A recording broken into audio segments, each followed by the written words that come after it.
milestone when it comes to President Trump's approval rating. CNN chief data analyst Harry Enton is here with that. So what is that milestone? You know, I took a look at all the polling, averaged it all together, and we have now reached the year mark. We have now reached the year mark in which he has a negative net approval rating. So we have been talking about this for a long period of time. According to my average of polls, what we've been looking at is every day since March 12th, 2025, President Trump has been underwater, and we've been counting up the days. We've shown this slide a number of times, and we have now reached the point in which Trump has been swimming with the fishes for a year. So not so happy anniversary. No. So unlike ours working together. Underwater is always a happy anniversary. I know. Love.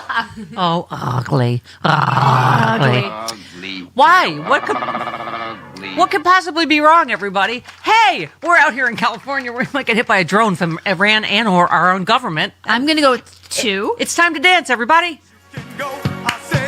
Everybody, do the double handy J dance like Trump did twice yesterday. Yeah. They're hiding casualties. People dying. They must be drafting Gen Z. Yeah. Good morning, Bella. Come on, do it. Do it. Okay. MCA. Okay. I love that you know the dance. Oh, yeah. Even Bella knows that. I love for the most homophobic administration ever, gayest song ever. They don't even have any idea. They have no clue. No clue. Oh, In the Navy is trending on TikTok now. Are you kidding me? No, I'm not. It's, okay, yeah. I stand corrected. That's the gayest song ever, In the Navy. Okay. Pick any Village People song. Yes. Pick a person. Am I the only one that went, drone or California? What? But as Ame said, just so we're clear, Iran didn't say they were going to attack California. The FBI did. And FBI Director Kash Patel, who's lied under oath. First of all, you can't trust anything this FBI says. I'm like, is that a weird coincidence? It's the state he hates the most? And all of a sudden we're getting information about attacks. Yeah. Yeah. That they said they were not going to give us information about. So. Yes. It's fun to stay at the YMCA.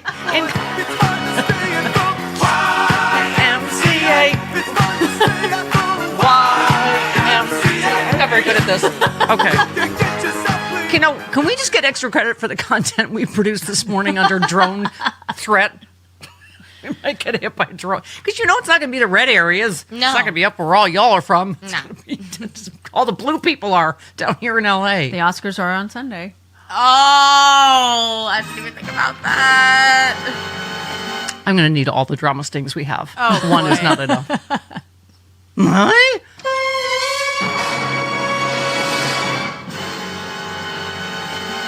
Okay. Oh, you were done. Oh. It's fun to stay at the YMCA.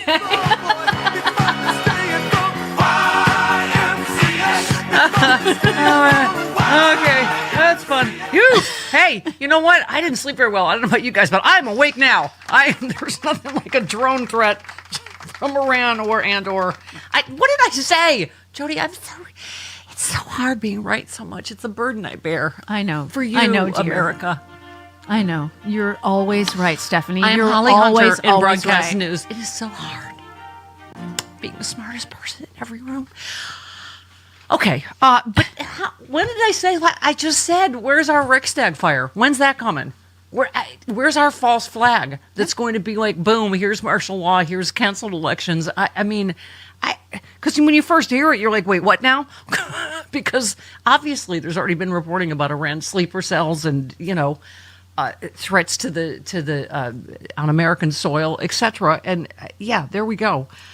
Aaron Parnas said 1 hour after Trump claimed the U.S. has won the war in Iran, commercial oil tankers were on fire in the Gulf. Yep. I mean, this is just, and then what did Trump say? Hang on. Reporter said, are you encouraging oil company CEOs to use the Strait of Hormuz, Trump? Yeah, I think they should. I think that, you get on one, you fat Send bag Barron. of bone spurs, trans fats.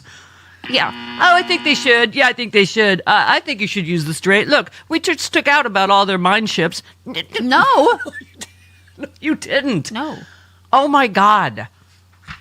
Okay, yes, Brian Krasenstein says oil at nearly $4 a gallon, 8 American troops dead, if that number's correct, 140 American troops wounded. They tried to hide that from us. American tankers being bombed in the Persian Gulf, Epstein files still hidden. What a perfect find to dance like an imbecile with a social media clown like Jake Paul. So that was, he did the rally and with this douchebag, he did the YMCA twice yesterday. Handy J's for everybody. Yeah, you can't afford to drive anywhere, but handy J's for everyone. Especially Mike Johnson. Also, speaking of me being right about everything, and we doing a skit on this show, Jody, a joke, then what happens?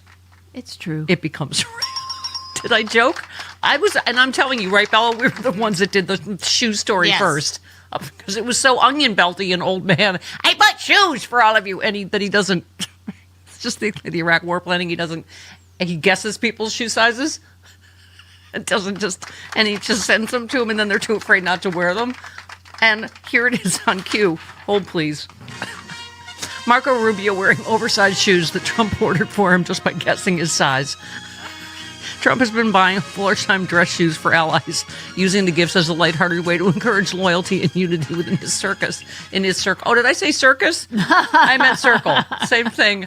Oh my God, look at the pictures of Marco Rubio's. Oh my God. This is what I was peeing myself yesterday, joking about, and now the pictures have gone viral everywhere of him wearing oversized shoes. Because he's a little Marco. You know Trump did that on purpose because he's a little Marco. Absolutely. And Marco made fun of Trump's penis size during the I remember primary? the debates, yeah. This is the Imperial March clown car. It is, because it's evil, but full of... And someone else photoshopped clown shoes on all of them. I'm like, I started this, because we're on first during the day. And then what, right? All day long. Marco Rubio mocked for wearing oversized shoes. Trump reported that Trump gifts officials footwear they are, quote, too afraid not to wear. Apparently he's bought more than just shoes. We are like clown shoe goose stepping into fascism. We are. And World War III. We are. I'm sorry, what did you say, Jody? He also bought more than just shoes, apparently. Oh, what else do you get? A nose? Apparel. Do you get a red nose? Perhaps a little an afro wig, like a rainbow wig? A rainbow. No, not a rainbow, because that's too woke. That's too gay. That's too gay. Lindsey Graham would not have that. No rainbow wigs. Iraq balls until the sun came up. I swear to God, if he got them red clown noses, they would all wear them. They would. You remember the Kotex on people's ears? Yes. Yeah. Y'all remember that? Remember gas is like $1 billion a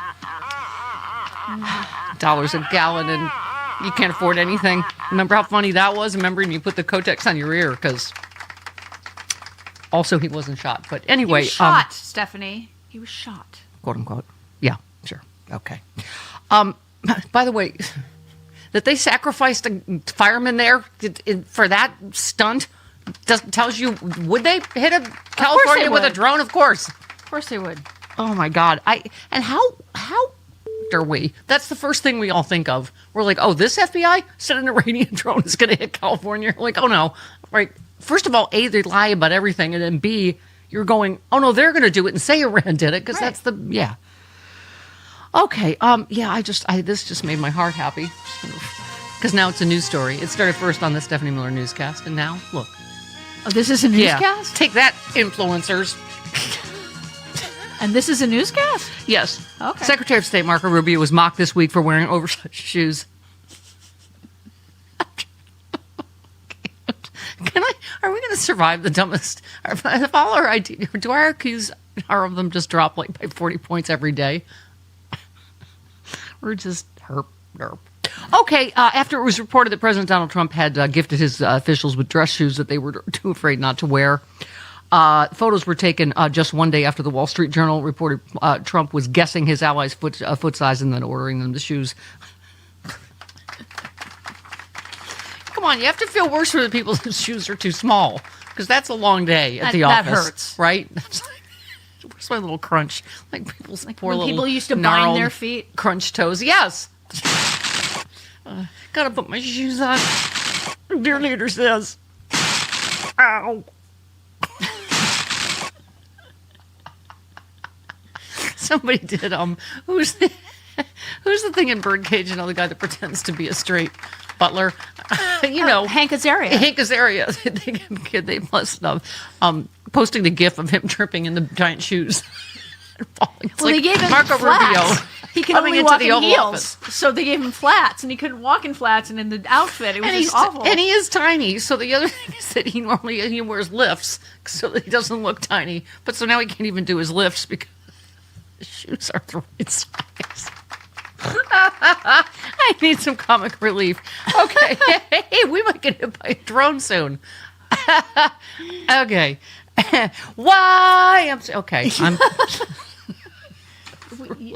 She's broke. Okay. Yes. Okay. Thank you.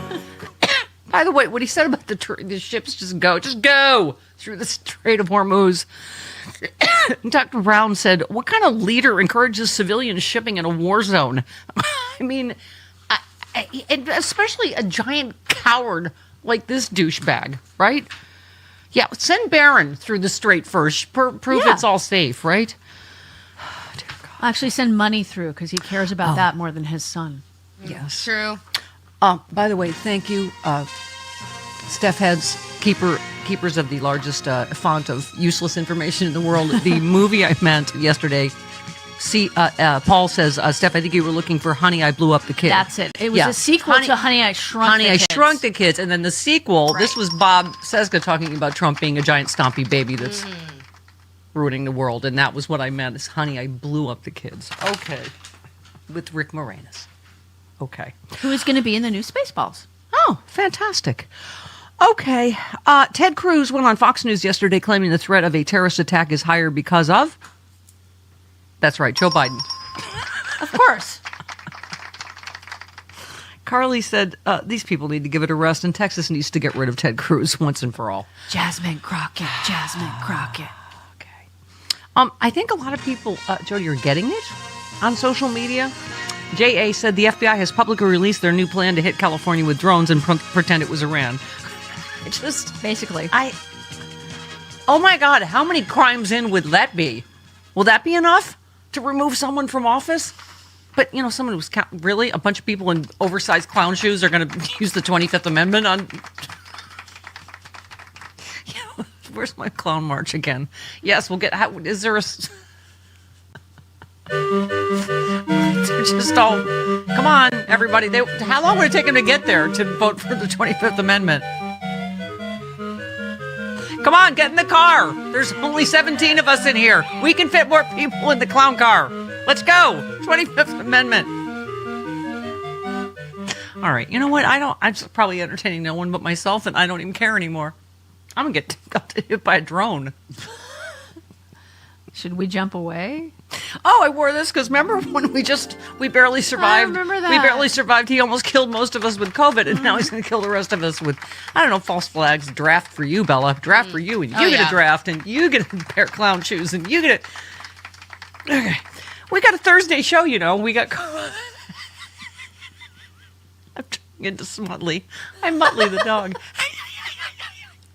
Okay, Dr. Redletter, Carl Persian, of course, Dana Goldberg. Okay, 20 minutes after the hour, this portion. Press secretary says Trump is improving Biden economics. Let's see, 4% unemployment to 4.4%. Core PPI inflation 2.6% to 3.6%. The U.S. dollar down 15%. Barrel of oil up 25%. That was before the Iran war. Now it's going to be up $11 billion.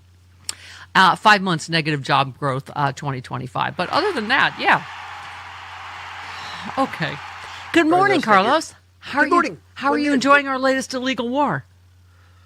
Oh, fantastically. I famously threaded that I'd like to see Nick Bosa enlist like Pat Tillman did, but apparently he just likes wearing the hat. Nick Bosa's a 49er. I'm a 49er fan, but he's one of those guys that I'm wears with the you. hat, so he's not above criticism. If Yep. you're going to wear a Make America hat, then you Yep. need to enlist. Yeah. Yep. There you go. And if you're telling me, well, you're a Democrat, why don't you enlist? Because I'm not saber rattling. I didn't want this war. I know. Neither Justin, did Trump, apparently. Justin says within a single week, the USA bombed a girls' school, torpedoed an unarmed Iranian vessel, left its sailors to drown, helped engineer ecological warfare, oil literally raining down on Tehran 1 week. Generational damage. I mean, And all because of Epstein files. it's about the Epstein files.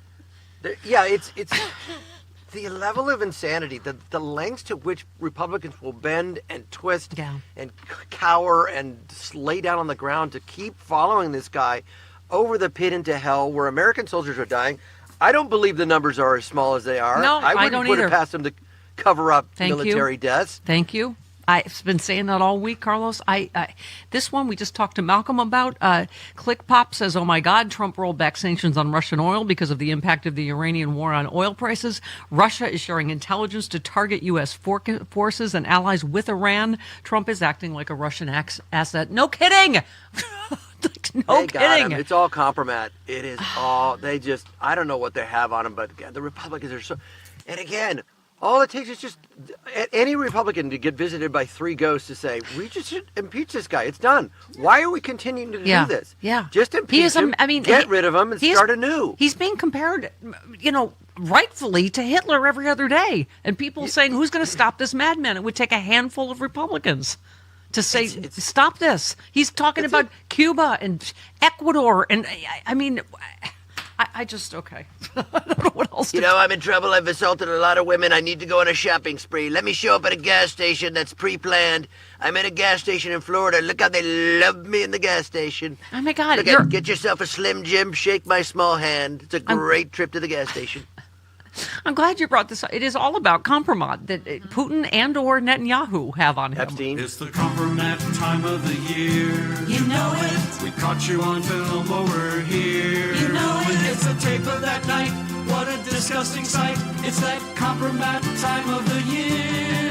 You know us. We're that friendly little building in the shopping center. Half red, half yellow. Drive by now. We transfer your potentially embarrassing film to MP4. Today at Compromat. When we film you all night, you know it's Compromat. You see, Bella, we used to have cameras that we had film we had to take to a little place to get developed. Okay, anyway. Every time we play Compromat, you guys explain to me what it is. It means they got the goods on them. They got the goods.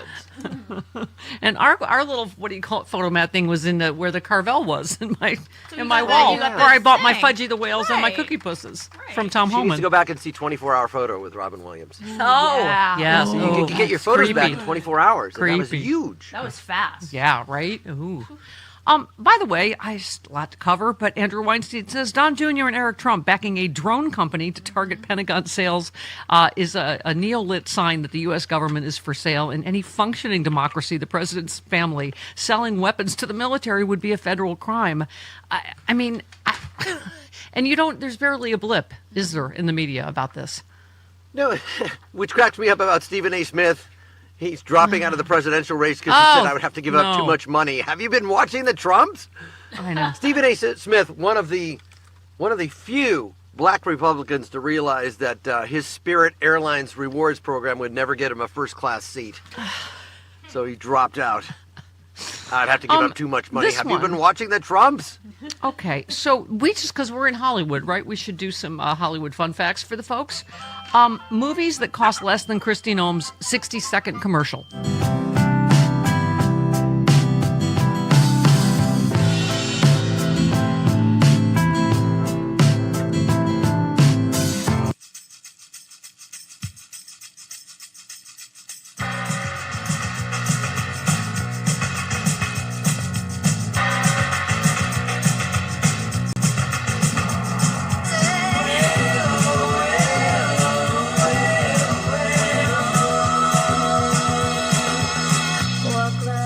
Stephanie Miller.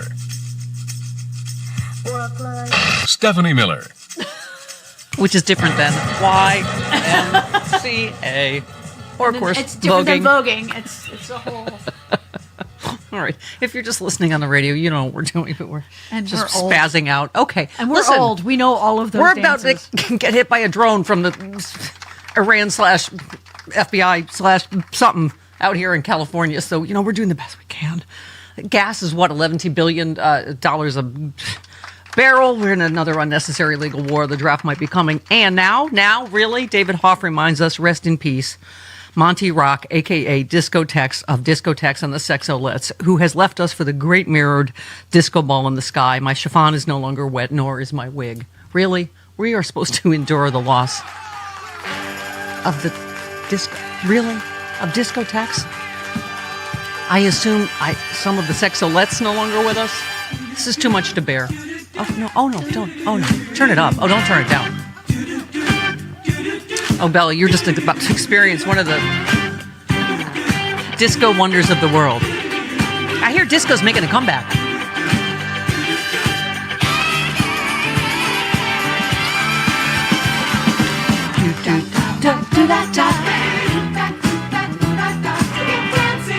We love you, Monty Rock. How far do we have to go in before his chiffon is wet? And his wig? 10 minutes. My wig is wet, darling. A good 10 minutes. 7 minutes on. All right, by the end, his chiffon is wet, darling. His wig is wet. Gayest song ever? Pretty gay. Pretty gay. Gayer than In the Navy? I don't know. Gayer than YMCA?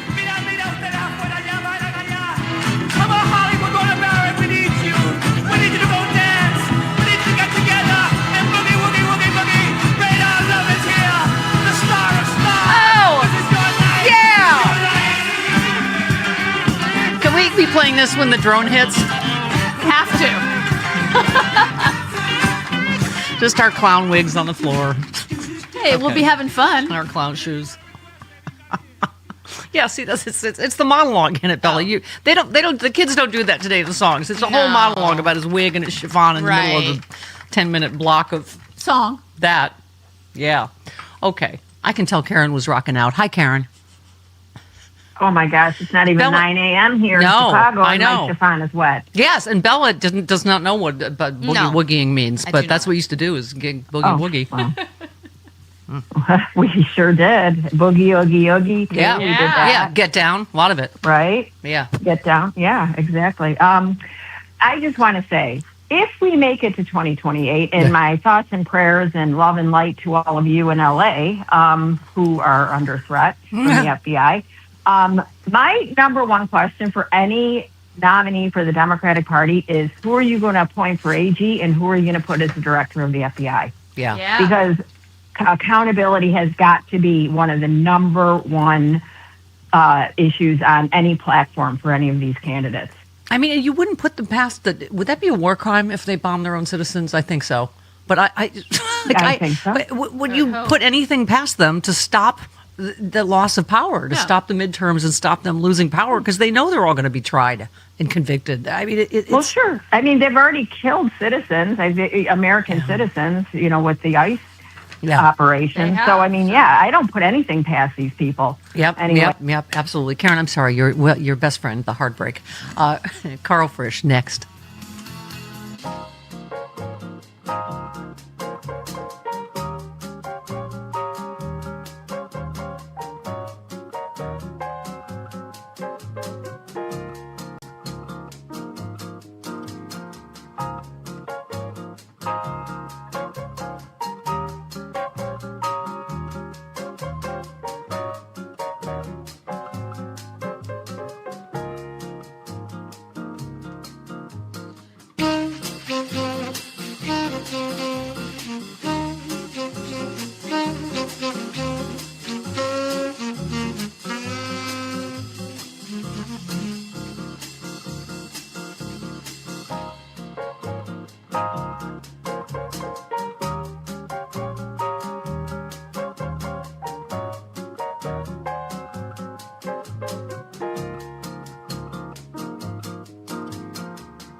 I think the president appears increasingly to have lost touch with reality. You think? And that is deeply concerning when you have a White House in which he is surrounded by yes men and yes women who cater to his every need, a cabinet much more concerned with winning his favor than giving him good advice or executing their jobs competently, and the nation now plunged into war. It is a deeply dangerous moment for the country. It speaks to the necessity of winning these midterm elections in a landslide and restoring checks and balances and sanity and competence to the governance of the United States. And so again, I'm asking folks to help at electjohn.com. The Senate race matters. These midterm elections matter. Yep, Senator John Ossoff of the great state of Georgia. Oh, was that his latest thing with a female reporter? She was like, I think she was talking about Arizona this time. Why did they seize the, voting? He goes, because it was rigged. She's like, no, it wasn't. She's like, you're a horrible reporter. He was like, who says? She's like, your attorney general said. Had a girl. You're horrible. Okay. They do push back against him. Jody, he just says, shut up and get in your clown shoes. Okay. Here he comes. One of the original sexalettes. Carl. Yeah. Carl Frisch. Let's talk to our fancy Fairfax County School Board friends. Okay,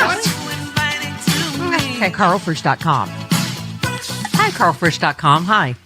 Good morning. Good morning. Wow. I love that everybody on social media, we're out here in where you're from, California, AA, and everybody is saying it out loud. This one, let's see, Crust News says the FBI has warned California that Iran may launch drone attacks on the U.S. West Coast.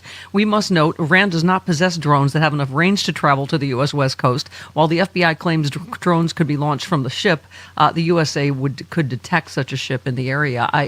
Last I checked, we have Coast Guard. We have a Navy, or is the Navy? We do. Yeah. I mean, this is the level of trust in our government, right? I can't believe you would imply that they might mislead us about this war. I know, Carl. I know. I'm sorry. I'm always you're Rebecca of Sunnybrook Farm, and I'm always here to harsh your bars.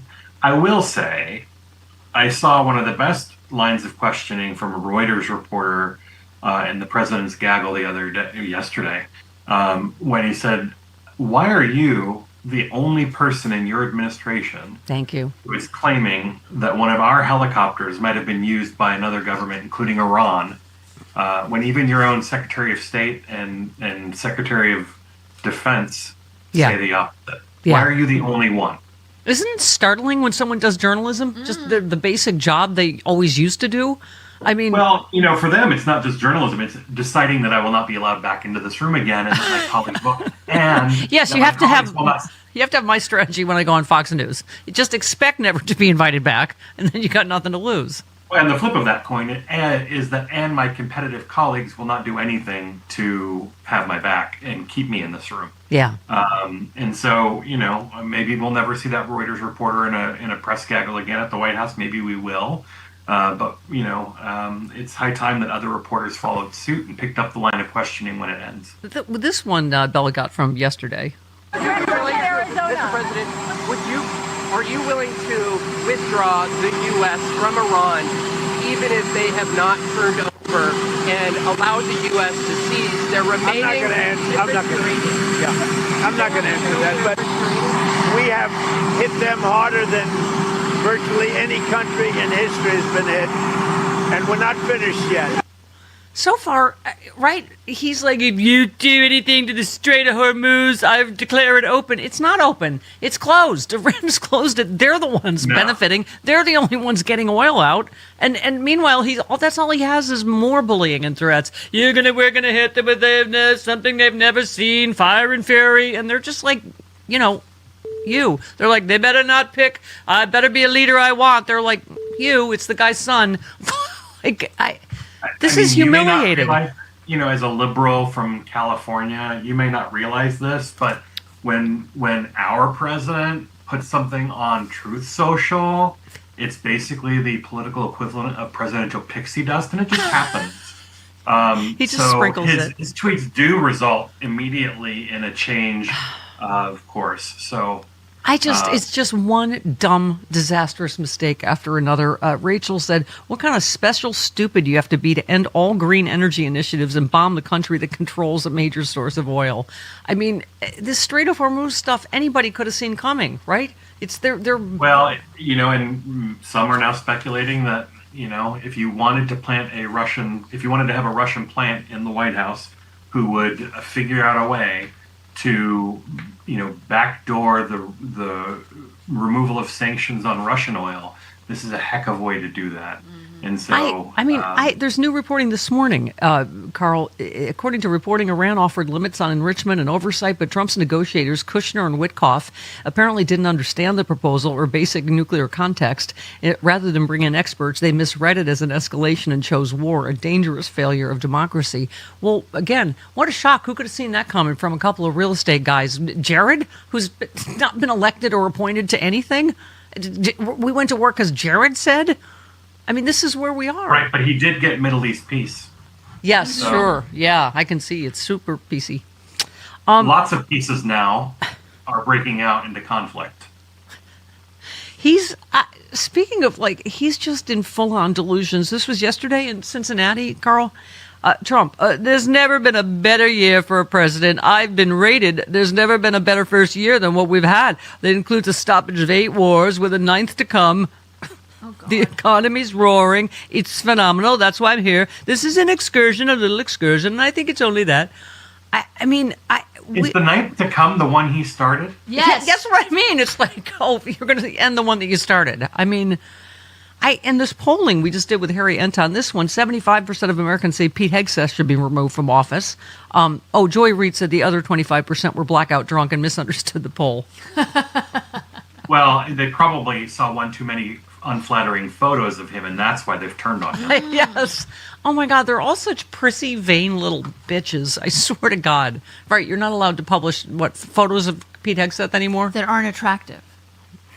I mean, have they seen? I'm not the image of physical fitness, but have you seen him work out in a gym? It's not easy to get a flattering photo. The Pentagon told the public 140 U.S. troops were wounded in the Iran war. What they didn't say, dozens from the Kuwait drone attack alone suffered brain trauma, shrapnel wounds, amputations, per CBS. The real toll is worse than advertised. Of course it is. They are going to continue to lie about everything, Carl. 1,000,000%. I mean, you think back to the reporting from Afghanistan in the first Trump administration about the disdain that Trump had for troops on the ground. Yeah. How he didn't want to be there when their bodies were brought back to the United States. That is the pretext for all of this. That is still there.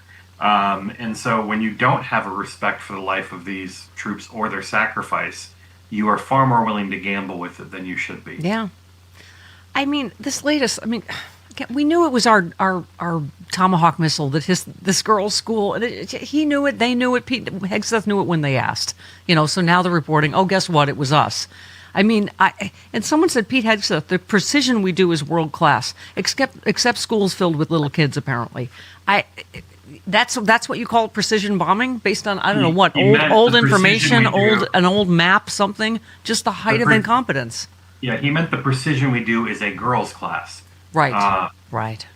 So, and this is going to continue to happen because there is no restraint. There is no strategy here. It's been widely reported that the administration had no end game here. Yeah. They didn't think through of course not. what would happen if, right? And so part of the strategy for any kind of conflict like this is mapping out all of the scenarios.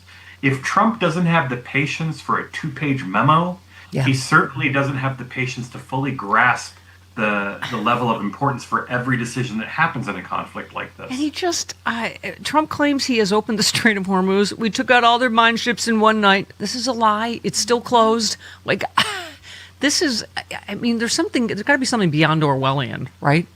Everything they say, because he's, like every lifelong liar, he's so seems so, it's, he must know stuff we don't know. And he's like, it was done by Iran. The school with the girls' school was done by Iran. It was done by, we know it's done by Iran. It's like, and there's Hegseth behind his shoulder. Even he didn't want to get in that, right? He's like, I've never seen a ventriloquist dummy do more to not talk. Senator Patty Murray on this real quick. I'm just sickened by this. To go into this war unprepared, to use outdated data, and to have this horrific thing happen where children were killed in a school sends a horrible message to those that are in a war with us and to our own constituents about what America's values are. This is unacceptable. The administration needs to be held accountable, and to the very top, to the president, need to be clear and outspoken about apologizing and making sure that everyone goes back and makes sure that our targeting data is updated.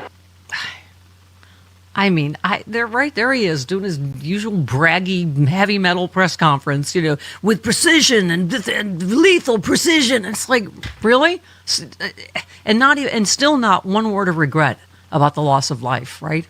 Oh, they make no mistakes. They won't even want to report on the loss of life and give these heroes the respect that they're due. It's going to be a long time before we find out the extent of it. But I'll tell you what will hasten it and will make it happen much more quickly is if we have a Democratic Congress. Yep. Oh, well, it's plug time. Hold, please. Hang on. Let's get to some happy, clappy news. Democrats flip another seat in the New Hampshire State House. Democrat Bobby Bowden wins a special election in a Trump +9 district after losing that same seat by 14 points in 2024. Democratic overperformance again, right? Huge. And somebody, I believe the guys on the Down Ballot podcast said this was like the 16th special election in a row where Democrats have won, and in a competitive one. And if you count all of them total since Trump's been put back in office, it's like 30 something that we've overperformed. So even in places where we were going to win anyway, we are far overperforming too. Yeah. I thought this summed it up perfectly. Jay Campbell said, "We are 5 minutes away from the end of America. The only goal of Republicans led by Trump, beholden to Russia and Israel and his cadre of drunks, liars, incompetents, and pedophiles is to enrich themselves and cause a new 9/11 so they can declare martial law and suspend elections and rule forever. Congress has ceased to be a co-equal branch of government. The Supreme Court is beyond corrupt and does the administration's bidding. Who's left? Us." I mean... And we have to, every day there's like this SAVE Act. We have to battle against their new, idea for voter suppression, right? Every single day. Thankfully we're doing things to fight back. Like here in Virginia, we've got the redistricting ballot measure. Oh, right. That will, make us have 9 Democrats to 1 Republican here. All because of Trump kicking off that fight over redistricting in Texas. Yeah. Someone named President Obama. I don't know if you've heard of him. Said free and fair elections are the cornerstone of our democracy, but right now they're under attack. Several Republican-controlled states have redrawn their congressional maps to give themselves an unfair advantage in the midterm elections. Now Virginia has a chance to help level the playing field. If you live in the Commonwealth, early voting begins March 6th. Election day is April 21. Vote yes. Right. Former President Obama, hopefully wearing a tan suit, he said that. Well, and people can support that effort. I'm having an event on April 11th with John Fugelsang here in Virginia. If people are nearby and they want to come, part of the proceeds will go towards that fight to fix our maps here. Yeah. They can go to carlfrisch.com/laugh. If they're somewhere far away, they can go to carlfrisch.com/zoom. Yep. And they can join us for the event, stand-up comedy, book discussion. Congressman James Walkinshaw from the House Oversight Committee will be there. It's going to be quite a conversation. Yeah. Carl, it is the season. I just got a call yesterday from our friends at Grassroots Dems HQ out here. I'm on the board. I'm like Lily Tomlin. I'm a doctor. Piss off. I'm like, I'm on the board? Yes. What are we up to? But anyway, I took a call of all the stuff they're starting to plan here, for the midterm. So it is the season. Let's go. I'm already out knocking on doors. A, to get this passed. B, to reelect our congressperson. And I will now have 3 congresspeople in my county as opposed to just 1. Oh, yay. So, yay. All right. Mooks, and all will be Democrats. There you go. Mooksforcarl.com. We love you, Carl Frisch. All right. Talk to you soon. Bye-bye. 48 minutes after the hour. Oh, man. Is there anything going on that I can be happy about? So let's talk about your scary boots on the ground is coming. Can U.S. Special Forces raid Iran's hidden nuclear stash, seize islands, and control the Strait of Hormuz without casualties like the Maduro operation. Your thoughts, Malcolm Nance, on the situation we find ourselves in this morning? Well, to answer my own question of my own Substack, no. No, and no. But the Trump administration is planning on putting boots on the ground. And we have a whole series of horrible things that have been occurring in the last 24 hours. From the fact that Iran is, U.S. intelligence, according to CNN and CBS, is now preparing to mine the Gulf. The Strait of Hormuz, yes. Whole history of mining, not just the Strait of Hormuz, the Gulf itself, because another cute trick you can do is just take the mines, throw them into the ocean, and let them drift down to the Strait of Hormuz and blowy things up. Or into mine harbors where all these, ship harbors, where we have over 200 ships just sitting at anchor because they can't go anywhere. There's that, and then there's all the cruise missiles and drones, and then you have this plan, which Senator Richard Blumenthal said after coming out of the briefing, that they look like they're pushing to doing a land operation. And here's what I suspect that operation is. They are going to land on 6 or 7 islands in the Strait of Hormuz. Kashem Island, Larak Island, Hormuz Island, Lesser Greater Thom, all of these Quiche Islands. And they are going to try to occupy them under the view of these Iranian mountains that look down on these islands. And here's where, I'm going to stop after this. Are you aware we have no Marines as part of this operation? The 2,500 Marines are in the Philippines and Puerto Rico, but they are not anywhere in the Arabian Gulf, Mediterranean, Atlantic Ocean, anywhere nearby that they could go do a landing on those islands. So who exactly is going to do this? Bella, I'm getting your rumbly tumbly. Yeah. Do I have do I need my gallbladder? Can we get a 2-for-1 on our gallbladders being removed? BOGO? Just preemptively? Yeah, okay. why not? You write, the likelihood the war won't end until Pete Hegseth and Trump get a ground action worthy of a Michael Bay movie is increasing. So here are the 3 most likely scenarios that could lead U.S. soldiers being on the ground and engaged in direct combat with the Iran Revolutionary Guard. So you asked some basic questions about this Arabian nightmare scenario. 1, does U.S. intelligence know the exact location of these nuclear materials? It was said that they were buried under hundreds of tons of rubble, or was that now incorrect or a lie? Seriously, do we need to bring in an excavator? 2, if the above talking point was bold or a lie, and it likely is, this material was known to be out in the Iranian wilds, what should we believe? Why should we believe the source now? Right. And this one I say for you, so CNN had better intelligence on mines being laid in the Strait of Hormuz than Trump. So Trump took to social media to whine about it. This is truly the dumbest war. I mean, I keep saying, Malcolm, these are not unintended Oh, sorry. I was just primping for you, Free Speech TV land. You know why? It's match day. I wanted to look extra pretty. Okay, listen. The last 48 hours of the fund drive. Please, please, please, please help keep us on the air here at Free Speech TV. All because of our handsome, romantic, unbelievably smart frontline funders. Everything you give is matched today. Today is the day to give. Call 877-378-8669 or go right to freespeech.org/donate. Oh, man. Is there anything going on that I can be happy about? So let's talk about your scary boots on the ground is coming. Can U.S. Special Forces raid Iran's hidden nuclear stash, seize islands, and control the Strait of Hormuz without casualties like the Maduro operation? Your thoughts, Malcolm Nance, on the situation we find ourselves in this morning? Well, to answer my own question of my own Substack, no. No, and no. But the Trump administration is planning on putting boots on the ground. And we have a whole series of horrible things that have been occurring in the last 24 hours.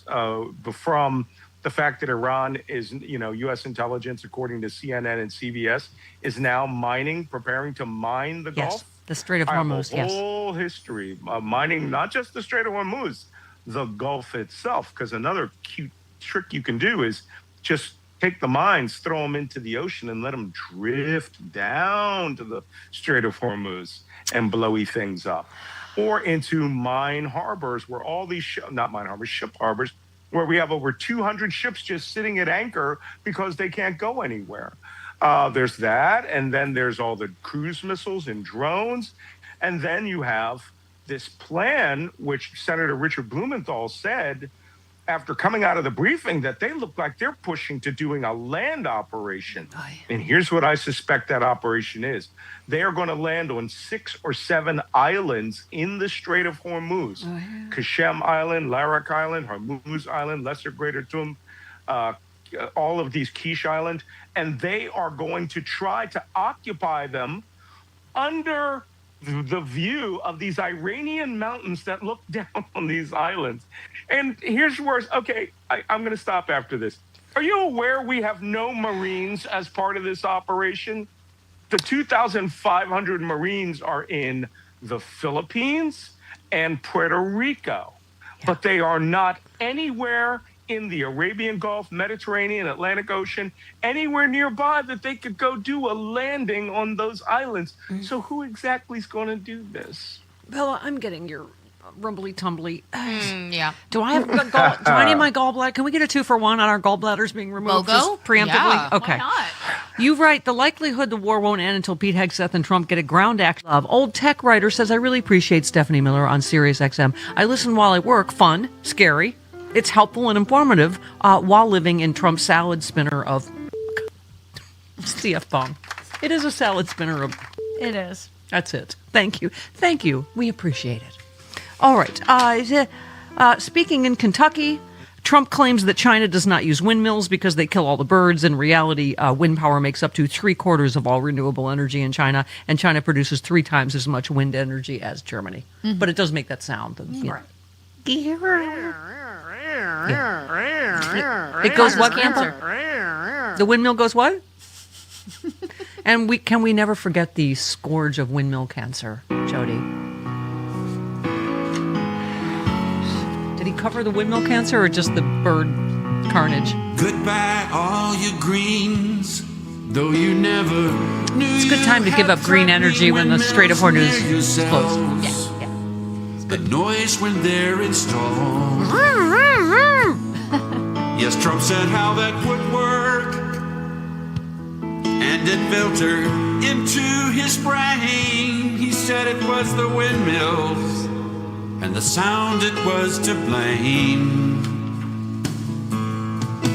And it seems to me you lived your life getting cancer from the wind, never knowing you'd get sick when the wind set in. Oh dear, so sad. Put your ribbon on, everybody, for windmill cancer. Okay. Wow. Isn't that also where noted election denier Sidney Powell, wackadoo, gets her election denial information was from the wind? Yes, it was. Headless entities in the wind. Yes, it was. Yeah, I remember that. The wind, very dangerous, right? In a wind. In a wind. A lot of bad stuff in a wind. Windmill cancer, election, I don't know, fraud information, something. Oh, are you looking for head loose? I have it. Yeah, it's a headless entity in the wind. It is. Yeah. The headline is Sidney Powell cited woman who claimed to be headless. Maria Bartiromo's interview with Sidney Powell, who pushed voter fraud claims from a woman who got her information from the wind. Been working so hard for the big orange blowhard. It's all lies, so what? I'll tell you just what I got.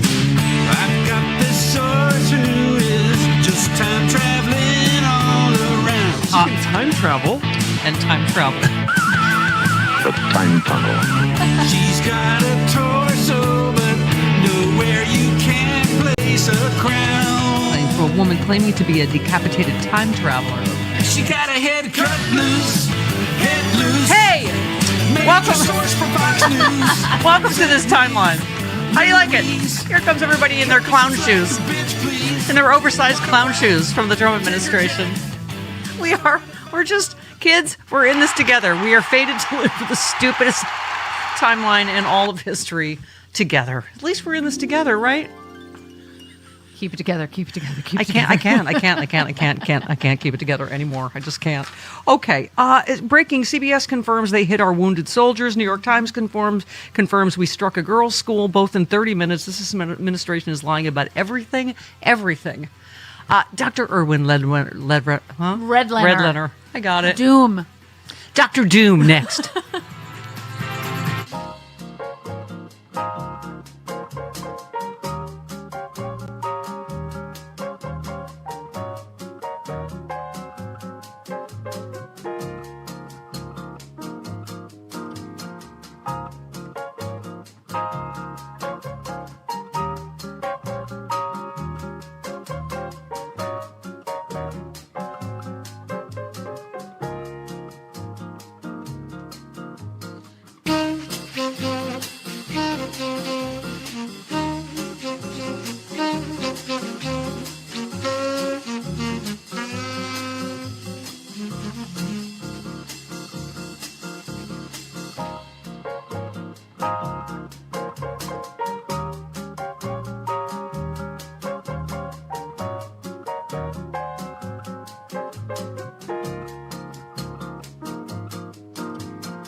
It's the Stephanie Miller Show.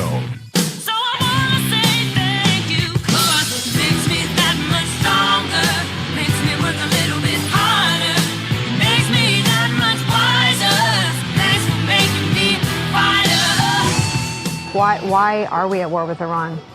Great question. Yeah, great question. I mean, the simplest explanation, might be the one that they gave 24 hours in, that they've kind of tried to backtrack since then, which is that Israel made us do it. That Bibi decided on this timeline, Netanyahu decided he wanted to attack, and he convinced Trump to join him by scaring Trump into believing that U.S. assets in the region would be at risk, and so Trump was better off just joining Netanyahu. Oy. Did he go on to say? I hope that isn't the full explanation, but you're right. As we are now hearing that the nuclear program is not part of their targeting campaign, as we're now more confident that even harder line leadership is taking hold, as the Strait of Hormuz is still being shut down, even as we get their Navy, what's left as the explanation? It might just be that Israel forced our hand. And how weak does that make the United States look? How weak are we if our allies can force us into wars of choice that are bad for U.S. national security interests? Senator Chris Murphy. All right, our friend's here. Here he is. If I'm going to get bad news, I want it from him because he's very handsome. Dr. Erwin Redlener joins us now. MSNBC medical expert. Dr. Erwin Redlener. Here he became Dr. Doom. Dr. Erwin Redlener is the founding director of the National Center for Disaster Preparedness and senior research scholar. Dr. Doom. Good doomy morning to you, Dr. Doom. Good morning. And doom it is. I was just listening to Senator Murphy along with you, and I don't think we needed Israel to make us look like dopes and imbeciles and dangerous players, on the global scene here. We do a pretty good job without the help of other countries, and this whole thing is mind-bogglingly out of control. Planned, none. It's just kind of one stupid foot in front of the other, led by a religious lunatic, Hegseth, who I think is a hell of a lot more influential than Bibi ever will be with Donald Trump. And, we just heard a report yesterday about this Armageddon message that Hegseth is delivering to military commanders. Like this is the end of times and a religious war for Christianity versus the rest of the world. And look, we're led by lunatics. This is going to take generations to heal. We have, blown up their kids in schools. We have, committed, chemical warfare basically by blowing up a, oil refinery in the middle of a populated area. We have sunk their ships in international waters that were unarmed. These are going to be generations of Iranians that hate us, that hate America. And here you are, like, doing your best to help kids around the world. You're a renowned pediatrician. You're over there in Ukraine. And, here it is, that breaking news, the U.S. was responsible for a missile strike on an Iranian elementary school. An ongoing military investigation found the inquiry said the strike, which Iranian officials said killed at least 175 people, most of them children, were the result of a targeting mistake. And Kashim Rashad said, human rights lawyer here to tell you that the oops, I accidentally massacred 175 children is not a valid defense. There should be court-martials, convictions, and sentencing immediately. Start with Hegseth. So this is kind of like a My Lai redux from the Vietnam War. But, this is what so pains me, Stephanie. It's like everywhere you look, whether it's Ukraine, whether it's the Middle East, whether it's Sudan, whether it's the Congo, it's like adults fight and children suffer. Yeah. They just suffer. Killing school children, quote unquote, accidentally, is a crime against humanity, and no one will take responsibility for it. There will be no accountability, even if the investigation, which is already indicating that it is pretty certain it's the United States' fault. It was us. So what's going to happen from that? Yeah. What? Trump won't even criticize Hegseth for that. Yeah. No, of course not. What did he say was his latest thing? He's like, oh, I don't know about that. Really? You're the only human that doesn't know about this story. First of all, he said Iran did it 2 days ago, and now he said when they asked him about, us being responsible, he's like, I don't know about that. I mean, it's... By the way, you said since 2022, more than 20,000 Ukrainian children have been abducted to Russia, where they were put up for adoption or sent to propaganda camps. You said these are heartbreaking crimes against humanity. I mean, we're putting kids in detention camps here. Well, as you know, I raised hell about this. After Liam Ramos was thrown in basically jail with his father in the bunny hat. Yeah. In the little bunny hat. I wrote a piece in The Hill a couple of weeks later saying that this is government-sanctioned child abuse. Child abuse sanctioned by the United States government under the direction of another lunatic, Stephen Miller. Yeah. Trump populated his second-term administration with the worst of the worst, really evil people, evil and ignorant. It's also rumored that Jared Kushner was the one that told Trump it was time to attack Iran.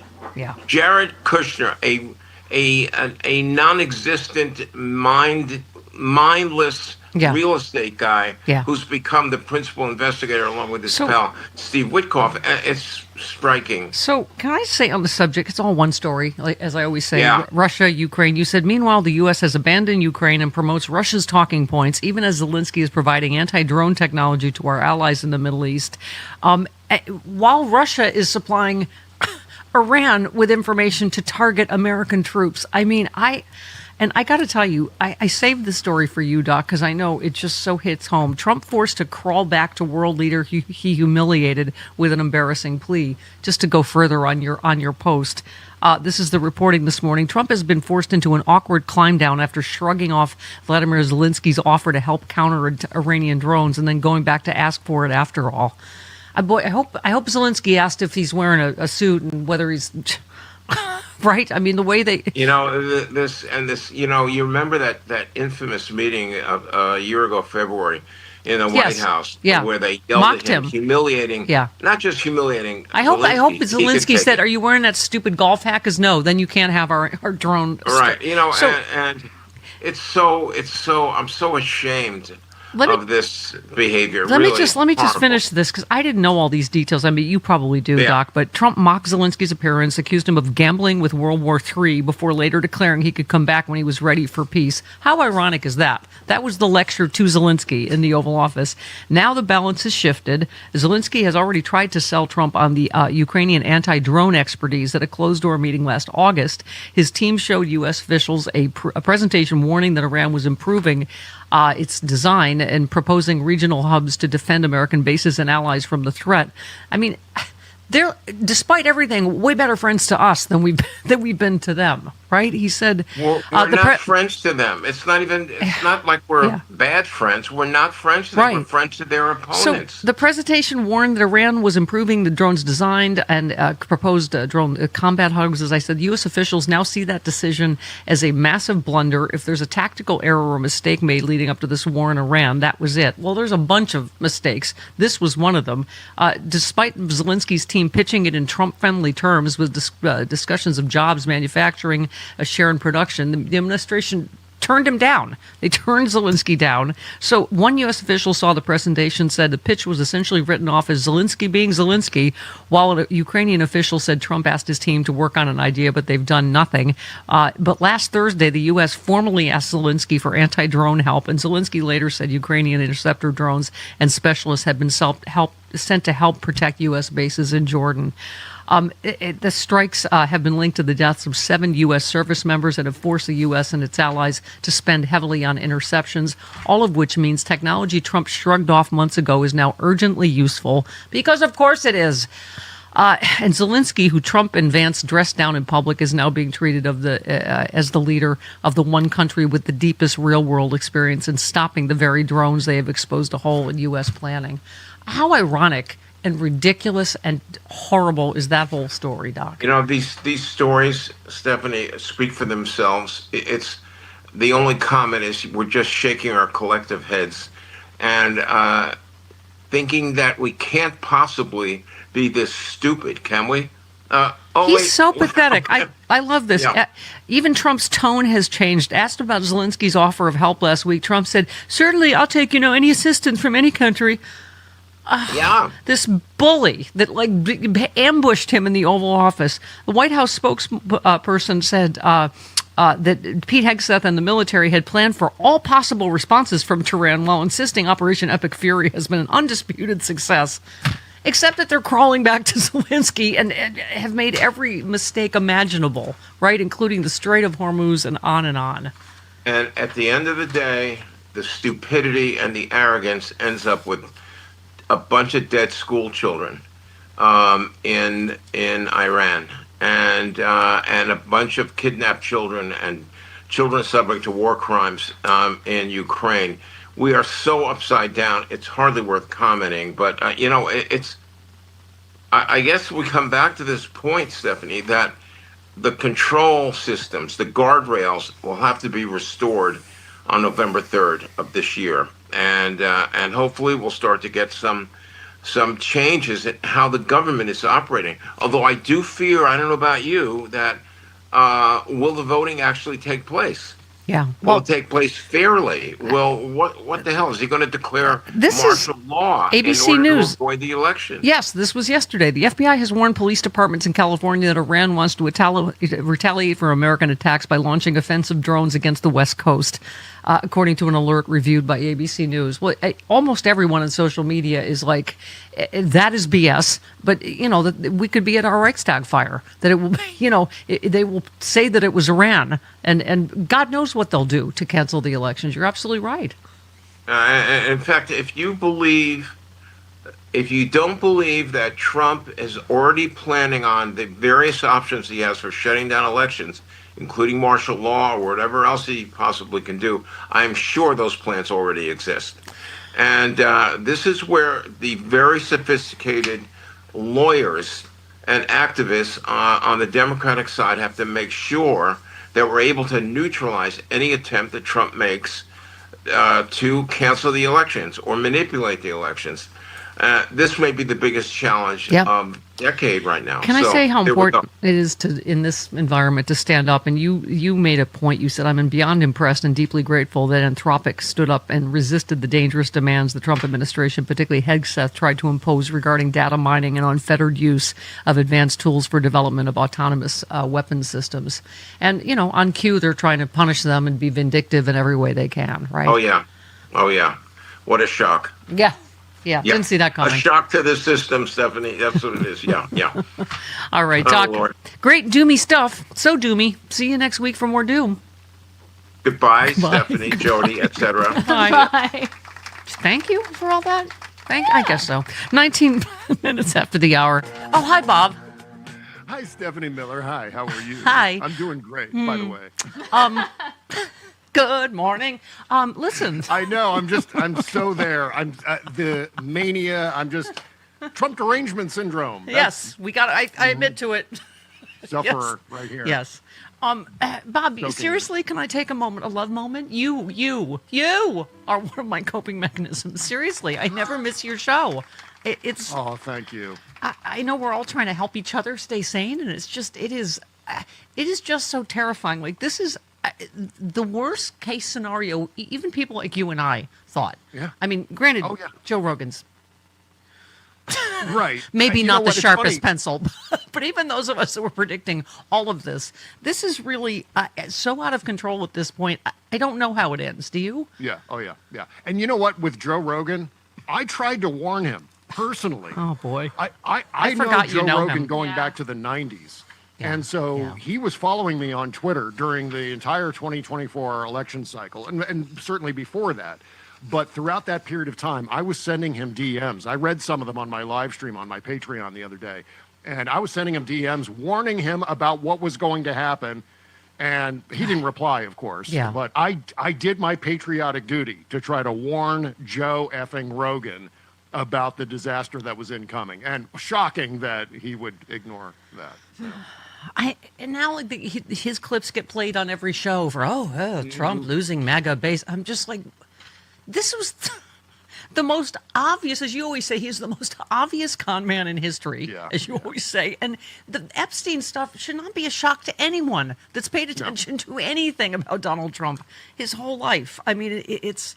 I love the negligence and the incompetence of what we're witnessing right now. And it's not just that. There's a layer of immense hubris when it comes to Iran, where Donald, I think, seriously believes that all previous presidents and literally thousands of foreign policy experts were wrong, and he's the only one correct. It's like that Homer Simpson line, everyone's stupid except me. That's how Donald is operating this. This is why I said the stupid shoe story. I don't know if you heard it, that he keeps buying shoes for everyone in his cabinet with guessing their sizes. That sums up his entire presidency. I know better than anybody else. I don't care, you're 10. I think you're a 7.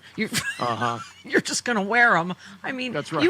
You retweeted this thing. I love this cycle. I make a stupid decision. Something really bad happens. I convince my followers the problem is now magically solved. I reverse my stupid decision and just keep... And you just said retconning his ups. Every stupid decision he makes is about fixing this previous stupid decision. I mean... Yes. And here we are. Exactly. So there's going to be a series of dumb decisions moving forward when it comes to Iran, I assure you. And obviously with all of the other things, because that's the process he goes through. He doesn't think 5 steps down the road. He doesn't think 5 minutes down the road. He sees things, I got to wreck that, bash, bash, bash, move on to something else. Now it's going to be... Yeah, so Senator Murphy said that. Senator Murphy came out of the thing and he's like, well, I guess destroying their nukes or regime change, those aren't the reasons now. I mean, so what? Just make a bunch of things go boom?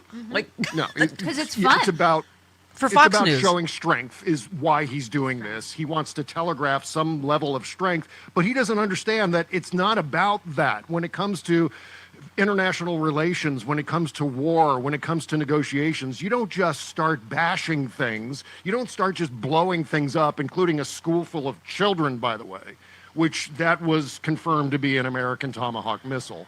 Of course. Despite what he said, that, it was Iran somehow got itself a Tomahawk missile. Yeah. You know and how those fired just come it up. at its own school. How many times have you opened a kitchen door and you're like, ow, my Tomahawk, there it is.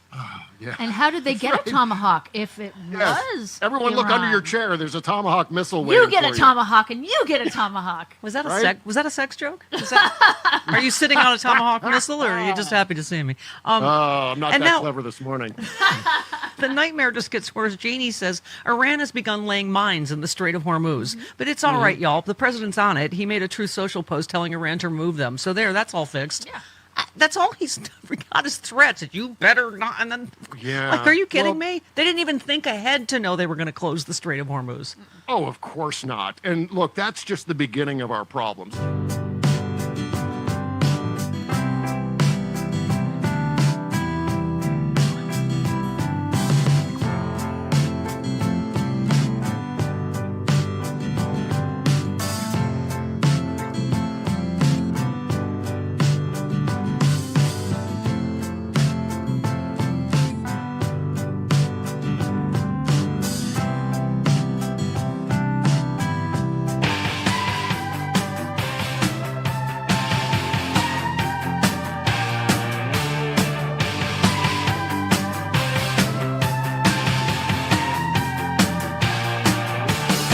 Stephanie Miller.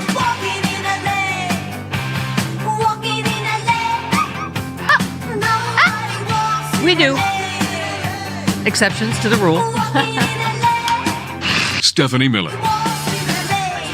Joel Stein, a famous writer who lives up the street, wrote in his book that he sees me walking to do errands every day, and he says it's not even technically legal in LA.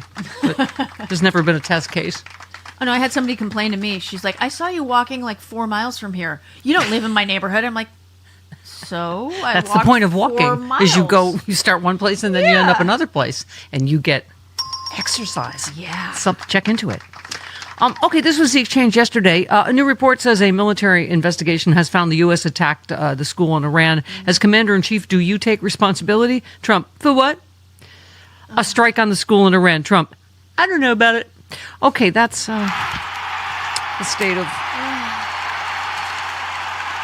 can I say, Stinson Carter is a investigative, independent journalist, and I'm just saying, it's where you got to get like most of your real news these days. He says Iran warns the world to prepare for $200 per barrel oil, saying they will continually attack tankers in the Strait of Hormuz. Iran has around 110 miles of coastline on the strait from which to shoot, launch, etc. If shift needs military escorts and intercept missiles, the U.S. will be paying insane sums for every tanker that safely gets through. Trump has created an absolute cluster of the highest order and laughs about cutting off oil to Cuba while his stupidity cuts off oil to the world. I mean, and he's just lies about that. He's like, oh, I opened up the Strait of Hormuz. No, you didn't. No.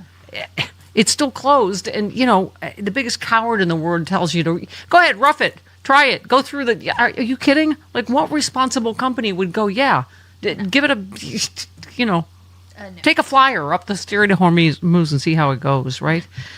Major news over the last 30 minutes. Aaron Parnas says CBS has confirmed Trump administration concealed the truest extent of Iran's strikes on the base in Kuwait.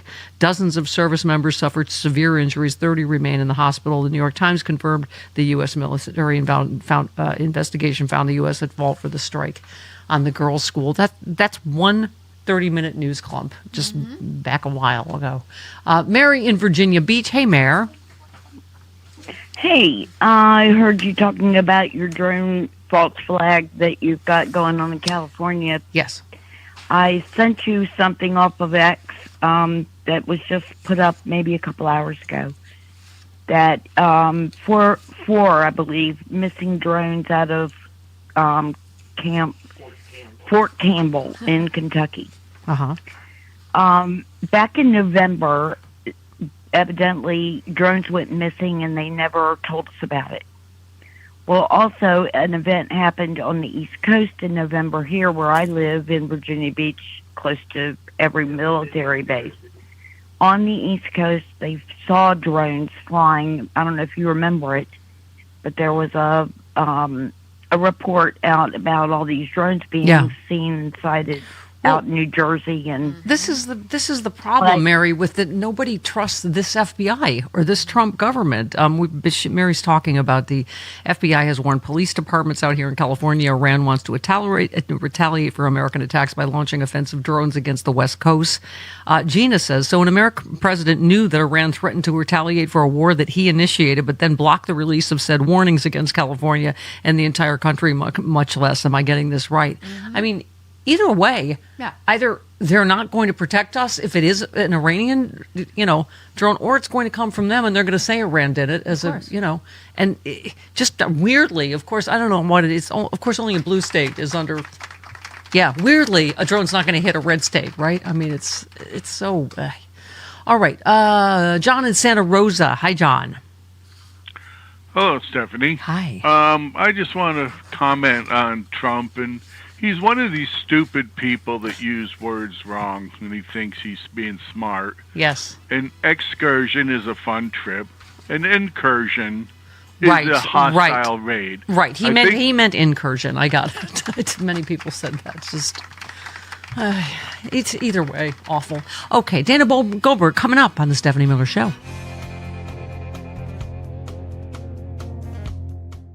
Hi, and welcome back. Just 1,045 days left to go in our countdown to liberty. Today, the Secretary of Defense, or Secretary of War, Pete Hegseth, banned 2 photographers from the DOD and the Pentagon because they took unflattering photographs of Pete. Now, I know he needs to worry about his haircut and his tattoos and his makeup, but come on, man. You're firing people because you don't like their photographs? Give me a break. Meanwhile, Donald Trump, appearing in Kentucky, had to deal with a woman collapsing on stage, and he conveniently blamed Gavin Newsom for that. Of course, why not? And at the same time today, Donald Trump found out the bad news that the U.S. military may indeed be responsible for 175 deaths of school children in Iran because of faulty and false intelligence.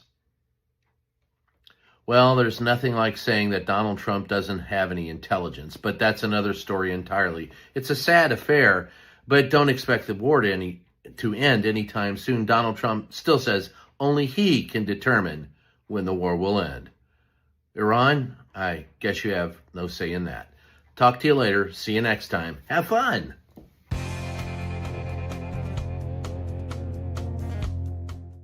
Don't get me wrong. Kristi Noem is an evil, heartless, puppy-killing, goat-killing bitch. There's a word I reserve for chicks like her, and let me just say it rhymes with the word punt. And I'm happy that she's unhappy today. I'm happy that she's getting shipped off to some made-up nonsense bullshit job, probably in the fucking jungle somewhere for all we goddamn know. I'm happy that she's not going to get to use our tax dollars to fund her Botox and her cosplay and her hair extensions, her fake teeth and her fake lashes. I'm glad that she's not going to get to stoop her boy toy Corey Lewandowski in the Mile High Club on my dime. I'm glad that evil, nasty, vicious, broken bitch is gone. But I think it's important that we remind ourselves of one thing here. Donald Trump didn't fire her because he had a coming to Jesus about the job she was doing.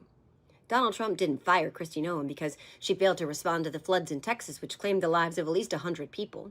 He didn't fire her because Americans were murdered by her rabid masked goons. He didn't fire her for posing for photos in front of human beings in cages like they were livestock. He didn't fire her for racially profiling Latinos, African Americans, Arab Americans, and Asian Americans.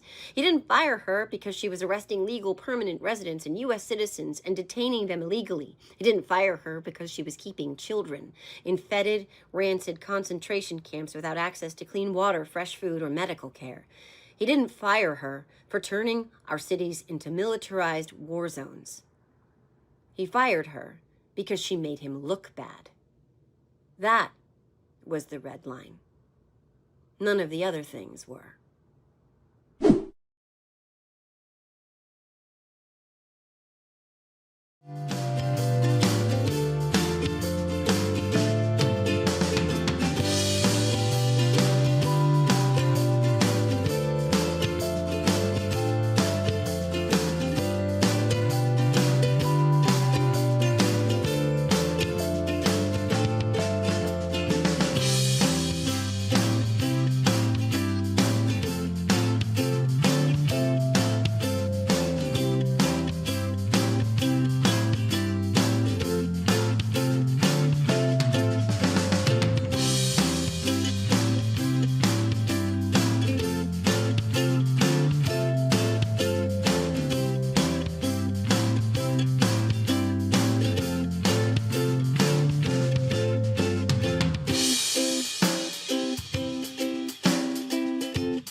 Without preparing our country, without preparing our military, without a clear motive, with changing ideas every day about why we are there or how long we are going to stay there or what it's going to cost, what the end game is, that's when mistakes happen, and here we are. That's why this war needs to end. Senator Patty Murray of the great state of Washington, Frank Conniff, who we love, said Americans are being sent to die in Iran by men who don't even have the courage to say, thank you, Mr. President, but I wear a size 9 shoe. Okay. I mean, just what we think is like a joke about him guessing people's shoe sizes and then sending them shoes. And literally on cue, Marco Rubio shows up in way too big clown shoes because they're afraid not to wear them. Dear God, which is why, again, unnecessary war, people dying, et cetera, et cetera. Jody, believe in yourself. I don't. You can do it. You can do it, Nadia. Who said Trump is a brain-dead moron who bombs children and protects pedophiles? CC Goldwater. No. Governor Gavin Newsom. Oh. I'm like our alpha liberals are alpha liberaling. Okay. And by the way, I don't know if he said anything about this, drone threat to California, but it's all over, threads, etc. I think he did say something that he's in coordination with the FBI and so is all the local, like San Francisco, because we don't know where. Yeah. They just said Southern California. California. It'll be here. It'll be where all the blue people are. Could be San Francisco. But yeah. Okay. It's not going to be your... Where is it? St. Louis Abyss, those red places. Where is it? It's pretty blue, pretty purple, but it's There's not the OC. Not enough people. Yeah. It's not the OC. It's not the OC. OC is red. big as hell. Yeah. Oh, yeah. It won't be there. Yeah. Newport, you're safe. I don't know. I have a feeling San Francisco could be a bigger target because of all the tech that's up there. Yeah, but they don't want the tech to blow up because the tech Because likes he him. hates Gavin True. Newsom, right? Like, it just, I hate that, like, we all think like this, right? I mean, Monty said, if there was ever a drone attack in California, it would probably come from our own government. Funny how the state he seems to hate the most is the one most at risk. I mean, this is how, like, we've all been trained to think, just because we keep being proven right. Tammy Duckworth, Senator Duckworth, about this unnecessary war. You know, the Trump administration is hiding behind the valor of our men and women in uniform. They will always perform to the maximum capability of their professionalism. They will always step up and say, yes, sir, I will execute the mission. The problem is who's giving those orders. And frankly, Donald Trump has not done his job. He's not come to Congress and justified to us why this was necessary. And then he chooses to hide behind the valor of our men and women in uniform, and then he treats them with a pittance. You know, he's cut funding for the VA. He's fired more veterans than any other president in American history. Yeah. And he said very casually, oh, this is war, more will die. Well, you know what? It's people like those who have already laid down their lives. It's our men and women in uniform in harm's way today who will continue to show up. The least we can do in the United States Senate is have a debate about whether or not this is justified. And the least the Trump administration can do is come to us and say, what is next? What exactly is the end state? What is the off-ramp? What is the goal you're trying to achieve? And we will make sure that they do that. Here's the problem. Here comes Senator Cynthia Lumens, Republican of Wyoming, in her oversized clown shoes to do the president's. During the war in Afghanistan, we were spending well over $100 billion a year on that slow drip effort that really seemed to have no end. This war has a well-articulated mission. We'll know when it's over. And so I think the funding will be smooth sailing. She just said this has a well-articulated mission. Did a reporter ask, what is that mission? No. She couldn't give an answer because they've given 17 different answers. It's well-articulated. Please. Okay. And also in his clown shoes, Senator, or his light loafers and his maybe a clown nose, Senator Lindsey Graham was raked over the social media calls yesterday after claiming he's asking his constituents to send their sons and daughters over to the Middle East. You first, Lindsey. Yeah. He was on Hannity. He declared, I go back to South Carolina. I'm asking them to send their sons and daughters over to the Mideast. We're going to be on our knees. We're going to blow the hell out of these people. Okay. Best money All right. ever spent. Lindsey, let's keep your personal stuff personal. Senator Rick Scott said of gas prices, unfortunately, prices are going to be up for a while. Stone Kettle said, my favorite part of Trump's war is where rich people get on TV and explain to poor people having to pay more is just the price of freedom. I'm never going to get tired of that. Yeah. And this guy is a multi-millionaire, billionaire from fraud, from Medicare. He stole from us. Okay. Jenny in New York City. Hi. Hi, Jen. Oh, Stephanie, you are just my favorite. I've been listening to you for years. Aw, thank you. I'm hoping that maybe talking about Florsheim oversized shoes and disco music, you could somehow do a mashup, Marco Rubio and Boogie Shoes. Oh, you know that song? Well, you know what? If Bella had a functioning gallbladder, I appreciate. Yes, if Bella had a functioning gallbladder, I'd ask her to slap that together. But let's just in our minds. I can hear it. How's Boogie Shoes go? I want to put on my boogie shoes. Okay. All right. Sycophant shoes, whatever. Okay. Yeah, last week, Amber says last week, we've completely wiped out Iran's navy. Their navy's gone. Yesterday. Today, we eliminated multiple Iranian naval vessels. Today, Iranian naval forces are using civilian ports for military purposes. They have also positioned naval vessels along the Strait of Hormuz. For anyone still believing anything the Trump administration is telling you, stop lying to yourself. Yep. Iran was exporting more oil through the Strait of Hormuz than ever before, even before the war, blocking other tankers but waving its own through. Thom said, "Wait, I thought Trump was in control of the Strait of Hormuz. He is not in control of, and specifically his own." Okay. It's Seth, our homo of hope first. Hi, Seth. Hello, lesbian and the straight girls, one with an X and one with a Z. I would like, first of all, can we send the Strait of Hormuz, Lindsey Graham, to the Strait of Hormuz and let him be the mast on all those ships going through? All these tough guys. Send Trump. He's like, brave it. Yeah. Go through the Strait of Hormuz. Do it. Send him. Go. Yeah. You go, boyfriend. I'd like to connect the dots. The very first day of the Ukrainian war, which the press has seems to all forgotten about, the very first thing that Putin did was he bombed an elementary school. Yes. On the very first day of our war, or excursion, pardon me, we bombed an elementary school. Yes, so the world sees us as no better than Putin. We are absolutely the terrorists now. Yep. We are Russia. And to follow up on something that Karen from Chicago said, as far as in 2028, for whoever's going to be president, on the short list for AG, Mark Elias.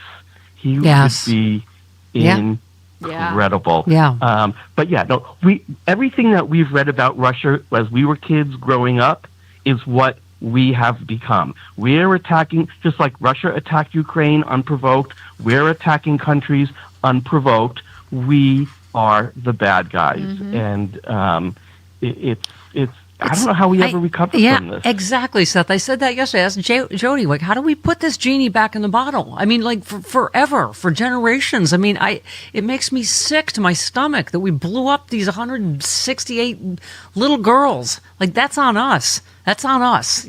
All of these war crimes, the chemical rain, like, raining over Iran, sinking.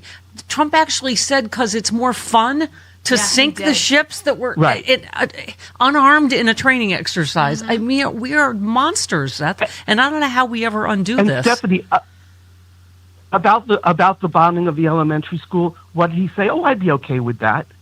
What kind of human being would be okay with that? Yeah. What kind of person votes for somebody who would be okay with that? Yeah. Yep. It's mind-boggling. And just like we created ISIS with Abu Ghraib, what are we creating now with what we are doing? Yeah. I mean, it's hard as American to go, I get why they hate America. And we've created a whole other generation of people are going to hate America. And this is what we stand for. And we, quote unquote, elected him twice, It's why it's so critical what we do in this moment. And that there is something resembling Nuremberg trials or something that we send a message to the world, By the way, if you miss a second of the Stephanie Miller Show, I don't know what to tell you. I don't know how you're living. I mean, you're lost. This Malcolm Nance told us this yesterday. We were the first one that did the shoes story. Trump pulled minesweepers from the Middle East, and they're sitting in Philadelphia as the Iran war goes on. It is just one tactical blunder after another. And Malcolm mentioned this yesterday. Trump warns against Iran using mines to threaten oil tankers in the Strait of Hormuz. The U.S. Navy's purpose-built minesweepers are sitting stateside, thousands of miles away, with no plans to put them into use. As gas prices in the U.S. continue to skyrocket, Trump took to Truth Social to demand that Tehran immediately remove any mines. No one is listening to him. No. They're all like, F you. I mean, that he said, they'd see consequences at a level never seen before. That warning came after multiple news outlets reported Iran begun mining the strait. He also threatened to use drone strikes to permanently eliminate any boat or ship attempting to mine the Hormuz Strait, and boasted of having done so against several ships. It's unclear to what extent the U.S. has now reliable capacity to seek out and remove any mines that have already been deployed. Yes, because our minesweepers are in Philadelphia, like Malcolm Nance told us. I mean, it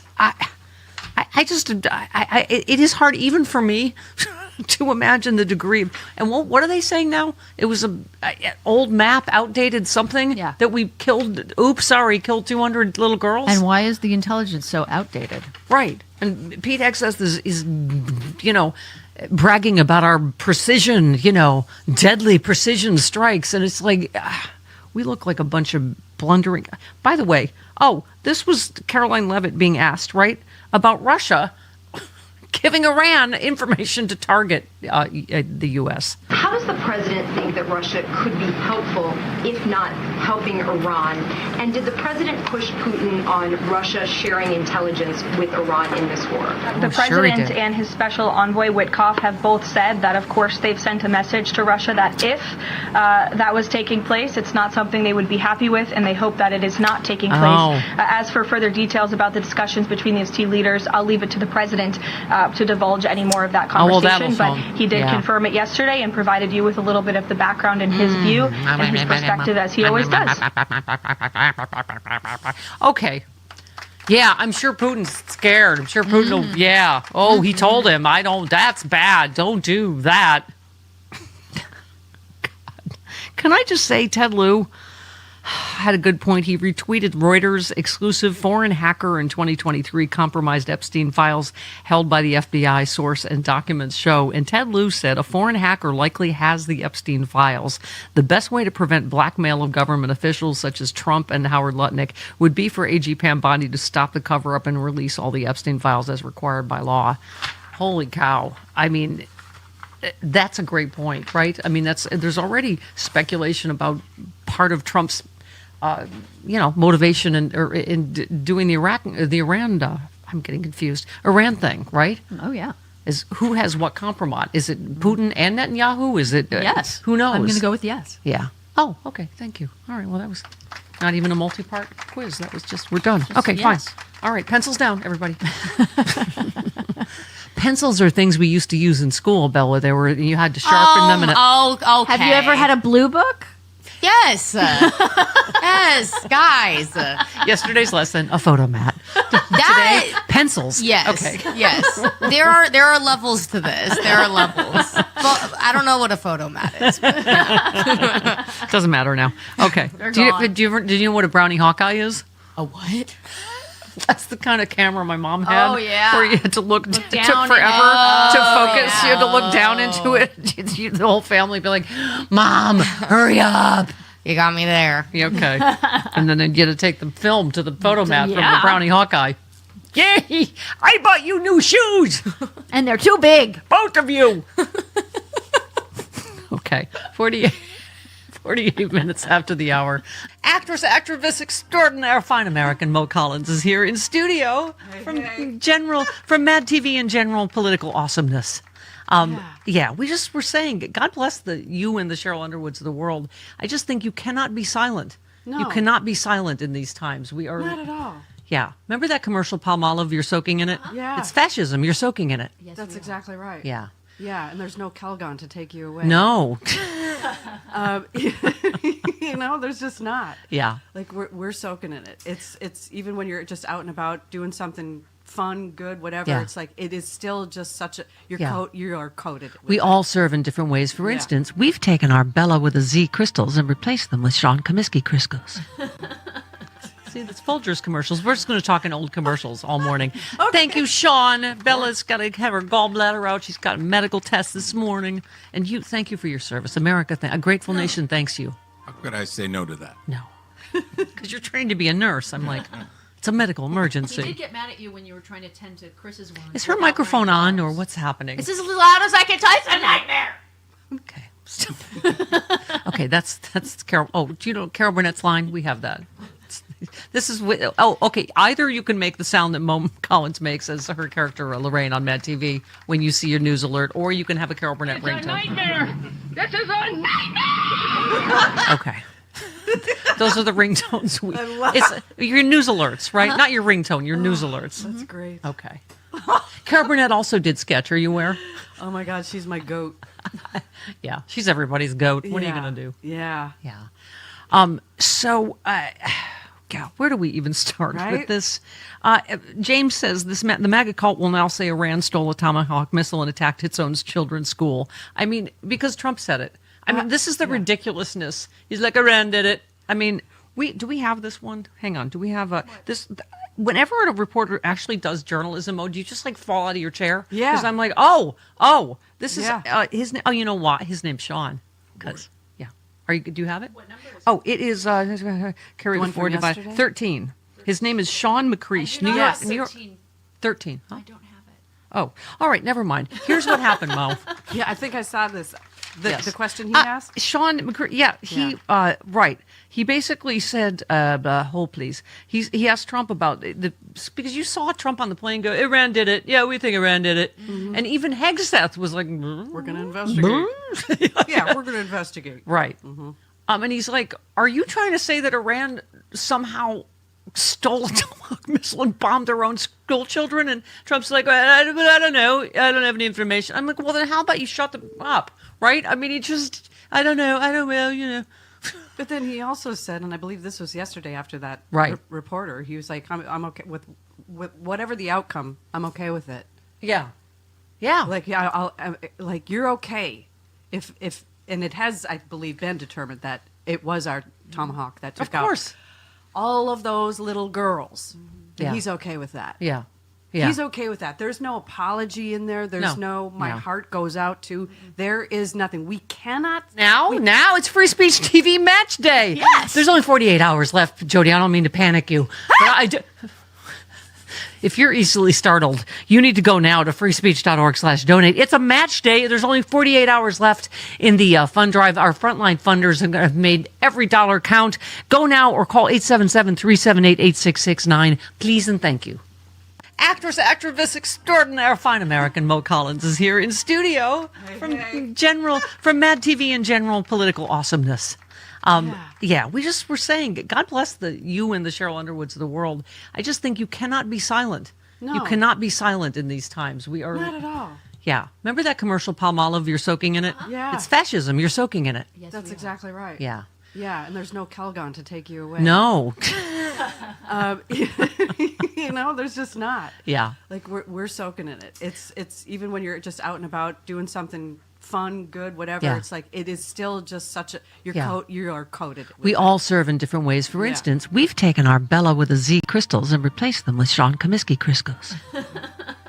See, that's Folgers commercials. We're just going to talk in old commercials all morning. Okay. Thank you, Sean. Bella's got to have her gallbladder out. She's got a medical test this morning. And thank you for your service. America, a grateful nation thanks you. How could I say no to that? No. Because you're trained to be a nurse. I'm like, it's a medical emergency. He did get mad at you when you were trying to tend to Chris's wound. Is her microphone on or what's happening? It's as loud as I can Tyson nightmare. Okay. Okay, that's Carol. Oh, do you know Carol Burnett's line? We have that. This is okay. Either you can make the sound that Mo Collins makes as her character Lorraine on Mad TV when you see your news alert, or you can have a Carol Burnett ringtone. It's a nightmare. This is a nightmare. Okay. Those are the ringtones. It's your news alerts, right? Not your ringtone, your news alerts. That's great. Okay. Carol Burnett also did sketch. Are you aware? Oh my God, she's my goat. Yeah, she's everybody's goat. What are you gonna do? Yeah. Yeah. God, where do we even start with this? James says the MAGA cult will now say Iran stole a Tomahawk missile and attacked its own children's school. I mean, because Trump said it. I mean, this is the ridiculousness. He's like, Iran did it. I mean, do we have this one? Hang on. Do we have this? Whenever a reporter actually does journalism mode, do you just like fall out of your chair? Yeah. Because I'm like, this is his name. Oh, you know what? His name's Sean. Because. Do you have it? What number is it? Oh, it is carry the 4 divided 13. His name is Sean McCreesh. New York. 13. Huh? I don't have it. Oh, all right. Never mind. Here's what happened, Mo. Yeah, I think I saw this. The question he asked? Sean McCreesh. Right. He basically said, hold please. He asked Trump about, hey, it's a cattywampus Friday tomorrow. We have Glenn Kirshner as usual, but then Olivia Troy and JoJo from Jurors. Very exciting because we have... Sometimes people travel. Everybody calm down. John and Frangela will be back next week. Okay. Oh, could you take your organ out for me in lieu of John Fugelsang this week? It's his son's birthday today. Oh, happy birthday. James Tallarico said he retweeted himself. Senate Republicans tweeted him saying, Christ is the immigrant deported without due process. Christ is the senior deprived of their Social Security benefit. Christ is the protester kidnapped, yada, yada. And the Senate Republicans tweeted it, and he said, I approve this message. And Andrew Lawrence said, as someone who monitors right-wing media, it's under discussed right now, but I can tell you conservatives are absolutely terrified of the way Tallarico is using religious messaging against them. Good for him. And we're going to have John Pavlovitz on, I believe, next week, or Pastor John, who also speaks Jesus. He's very well. Yeah. All right. We ride at dawn for Tallarico, everybody. Okay. Rob says, I can't wait for the glorious day when I never have to watch that pedophilic sack of perform the grotesquely humiliating double jerk-off dance ever again. Amen. Yes. Unnecessary legal war. Gas prices $11 billion, and we live at the YMCA, everybody. Double handy J's, everybody. Double handy J's. Okay. Yeah, he did that dance twice yesterday because, some American troops are dying and stuff. So. Yeah, because it's fun. Woo-hoo. Very exciting time. Very fun. A reporter, good for her, Elizabeth Landers, said, I asked President Trump about the FBI reportedly seizing election records in Arizona. He said they must have done that because it was a rigged election. I pointed out to him that his own AG said there was not measurable voter fraud to overturn that election. Then he called me a rotten reporter, as he does to female reporters. Especially to women. Yeah. He said, yeah, but reporter, that's bad. Oh, and one last one about your dear friend, Joe Rogan, Bella. Oh, bestie. I'd forgotten that Bob Cesca knows him That's and crazy. tried literally to warn him personally, like, please don't do this. Anyway, Carly said, I don't want to hear Joe Rogan talk about feeling betrayed when he was dumb enough to start a rumor about litter boxes in schools that even Republican congressmen were repeating. You weren't betrayed, Joe. You're dumb. Sorry, not sorry. I'm sorry, or you lack critical thinking skills or something. I don't care if we sound like, snobby elitists or whatever. There was so much information. I'm wearing my Survivors t-shirt. He almost killed most of us from COVID. Yeah. You don't remember that? And you still voted for him? You still knew he was a 34-count convicted felon and an adjudicated rapist when you voted for him. So give me a break with your... Pardon me. Larry the mailman in Minneapolis. Hello, Larry. I love Sophie Miller and Bella and Jody too. And you guys, here's the deal. Minneapolis, talk about it because, our mayor, Jacob Fry, I hate to talk to Democrats, he said the right words when he said F ICE, right? Yeah. But now he's proposing $38 million of our taxes to assist the Minneapolis Police Department, which is an extension of ICE. Yeah. So, I'm sorry, honey. We're hitting a heartbreak. And is it me or No, Charlie Brown's teacher phone? It was not a good... All right. Dana Goldberg next.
Well, if you are old enough to notice clothing styles from your past coming back into fashion, hello, brooches and jackets with shoulder pads. Well, it's time to grab a bottle of my favorite skincare product, Vibrian Super C Serum. Super C Serum hydrates, smooths, tones, improves the overall look of your skin. Made with the highest quality vitamin C, hyaluronic acid, vitamin B5, and E. Vibrian Super C Serum has been better to me than all of the expensive products I've tried. It's a terrific multitasker. My little bottle of Super C Serum able to replace neck cream, eye cream, night cream, dark spot cream. See for yourself. If you don't find Super C Serum better than your current regimen, they will give you a refund within the first year. Go to Vibriance.com/Stephanie. Save up to 37% off and get free shipping. That's VIBRIANCE, Vibriance.com/Stephanie.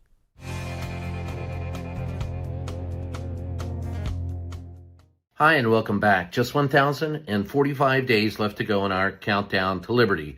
Today, the Secretary of Defense, or Secretary of War, Pete Hegseth, banned 2 photographers from the DOD and the Pentagon because they took unflattering photographs of Pete. Now, I know he needs to worry about his haircut and his tattoos and his makeup, but come on, man. You're firing people because you don't like their photographs? Give me a break. Meanwhile, Donald Trump, appearing in Kentucky, had to deal with a woman collapsing on stage, and he conveniently blamed Gavin Newsom for that. Of course, why not? And at the same time today, Donald Trump found out the bad news that the U.S. military may indeed be responsible for 175 deaths of school children in Iran because of faulty and false intelligence. Well, there's nothing like saying that Donald Trump doesn't have any intelligence, but that's another story entirely. It's a sad affair, but don't expect the war to end anytime soon. Donald Trump still says only he can determine when the war will end. Iran, I guess you have no say in that. Talk to you later. See you next time. Have fun.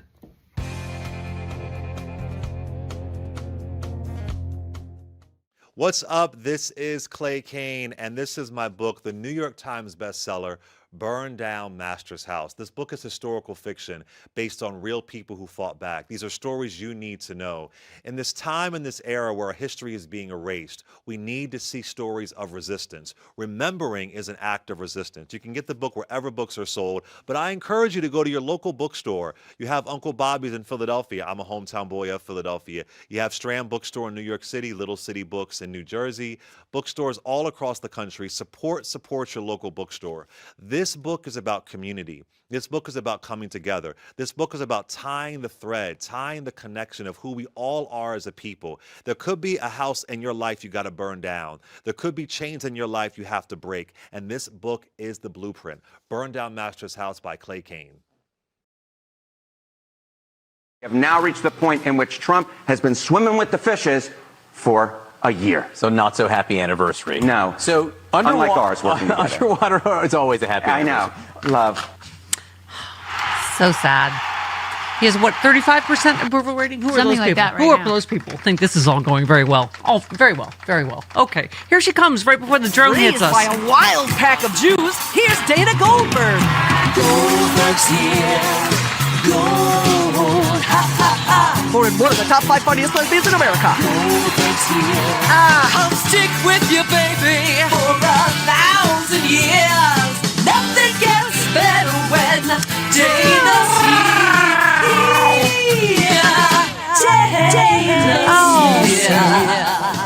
Golly. Hi, Dana. Hi. Hi, Steffi. So we're in another unnecessary illegal war. People dying left and right. They're maybe going to hit California with a drone. What else? Yeah. Gas prices through the roof. But we always hurt the ones we love the most. And this is why Bella saved the President Trump soundbite for you, just for you. So rude, Bella. We're no having a men talking playing in women's sports, no transgender mutilization of our children, and no mail-in ballots, fake mail-in ballots. We Okay. have none of that, except in the case of the military, it said. Okay, so he's going to put a stop to the fictional, what was it? Mutilization. Transgender mutilization of children that wasn't happening anyway. Okay, I mean, hi. I would really love to hear from all the parents who sent their daughter to school and a Yes. son was returned home. I would Yes. love to hear from all of those parents. Yes. All at once. Okay. I headlined Zanies last night, Steph, and we were talking about the drones in California, and I said on stage, I said, never in my life did I think as a Jewish lesbian I'd be safer in Tennessee. You're like, oh, thank God I'm out of California. But we're at this point, and everybody on social media and elsewhere is calling BS because no one trusts this FBI. You're like, Iran didn't say it, you said it, that Iranian drone's going to hit California. I mean, I just said last week, where's our Reichstag fire? How soon is that if this polling keeps going like this that Bella just played, right? Yeah, I know. And I do think part of it, like you said, it's our FBI, whether they're trying to scare. I mean, the Oscars are on Sunday. That's a big event. The World Cup, the Olympics, yeah. So all the things that are coming up soon on the West Coast, whether they're trying to move them out of there because, it's not safe. We have to move the World Cup. We have to move the Olympics. Who knows what they're doing? Yeah. I hate to say it. Everybody on this show starts with, I'm not a conspiracy theorist, but because this administration has made us crazy. They've literally made us all crazy because it's... So we played Caroline Levitt not long ago. She snapped at a CBS reporter. She was confronted. I am so grateful for anyone attempting journalism these days, which more and more people seem to be growing a little bit of a spine and asking, some real questions here. So CBS News chief White House correspondent Nancy Cortez, she asked her about Trump's making up claims out of thin air. She said there are no U.S. leaders or Israeli leaders who are making these same claims. So is he making this up to justify his decision to go to war now? Levitt snapped. The president's not making anything up, Nancy. He's looking at this every single day based on intelligence, based on facts, based on intelligence, and he himself and his negotiators have consumed based on their, again, negotiation. I swear to God, it's all word salad, right? With the rogue Iranian regime, blah, blah, blah. I mean, they just keep contradicting themselves, one official one to the after next. The other. Yeah. No one knows why they're there. We know why they're there. I mean, it's just to plunder and take the oil and steal the money and cause chaos. But I mean, to be like, well, we had to start the war because we were pretty sure Hegseth and our FBI, they told us they were going to start the war, so we thought we would attack first. Like, that's an absurd response, and that's his latest reasoning. He threw Hegseth and Kash Patel right under the bus with no problem. Right. Caroline Levitt went on to repeat the White House claim that Iran was going to attack the U.S. despite the Pentagon's telling Congress there was no intelligence suggesting Iran was planning to attack first. Trump said within a week they were going to attack us 100%. Someone said, where is he getting that? And she said, well, that's not the first time the president has said he chose to launch Operation Epic Fury because he felt as though Iran was going to strike the United States at first. Really? Okay, where it's Spidey sense.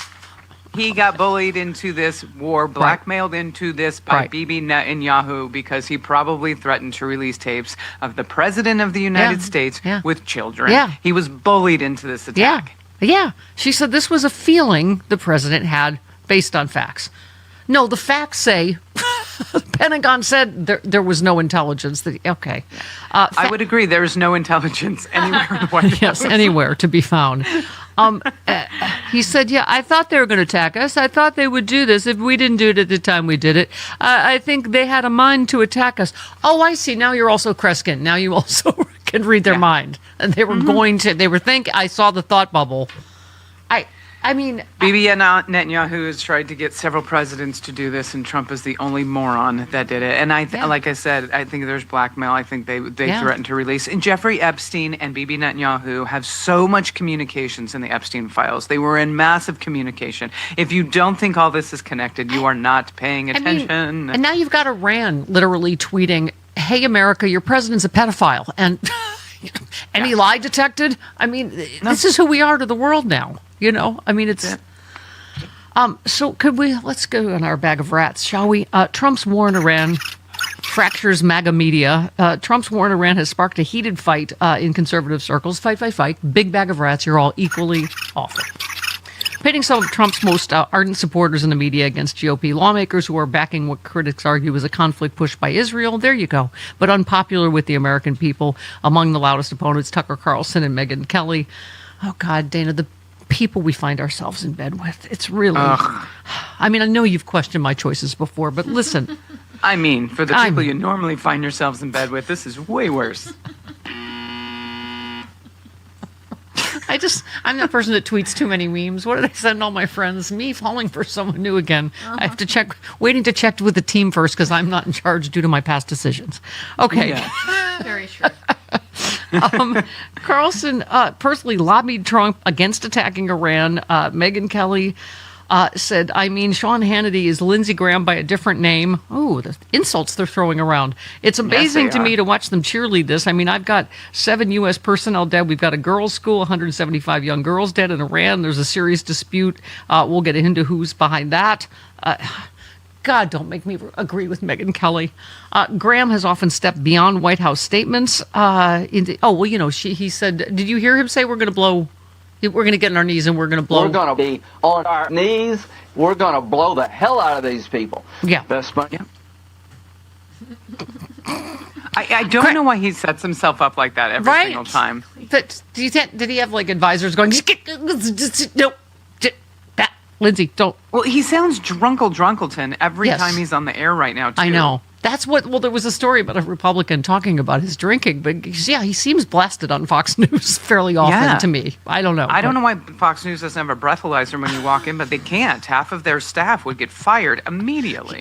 Well, it would be there, you would think, for, Judge Jeanine and Pete Hegseth still. Wouldn't they still have a breathalyzer? You would think. They drank all the booze. Kelly called Graham a homicidal maniac. She said it was obscene. Who does he think he is? No one elected him president. This is a group of isolationist folks on the right. It's a small group, and they're loud and vocal. Tucker Carlson has now all but declared war on Trump's fallen foreign policy, said Ted Cruz. So many rats, such a big bag. I know. Dana. Ted Cruz sounded Joe Rogan intelligent the other day. Pushback on arguments coming from the likes of Graham and Cruz, calling them insane. And Coulter has entered the chat, everybody. Yay. Oh boy, Satan herself. What did she have to say? You can borrow her Marjorie Taylor Greene sound effects.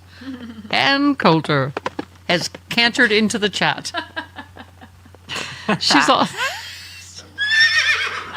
She's also been critical of the war, saying the school bombing came during a war that does not make one American safer, questioning the Trump administration's stated goals in Iran and pointing to low public support for the fight. Brian Kilmeade this week has echoed Trump's calls that oil tankers transporting fuel to the West should show some guts and travel through the Strait of Hormuz. So Fox News still cheerleading, right? I mean, he does not care about the lives of Americans that are over there fighting. Mr. Bone Spurs draft dodger. I would be furious if I was the parent of any of these military. They're like, let's just come on, get some balls. Or these go through the strait. Yeah, these companies. It's like you first. Bag of bone spurs and trans fats, right? He's like, oh yeah, I think these companies should go through, show some guts. I'm like, this is the biggest coward ever in our history, telling other people all of them. Yeah. Okay. I apologize about the Trump soundbite. You're gonna do it again, aren't you? No, I'm not. Okay, good. Come on, we played you the Lindsey Graham. That was fun. Okay. So immature. We're like, Okay, 17 minutes after the hour, this portion of the show. Good morning, Mike Nellis. Good morning. I'm not sure how I feel about being compared to the Kennedy kid, though.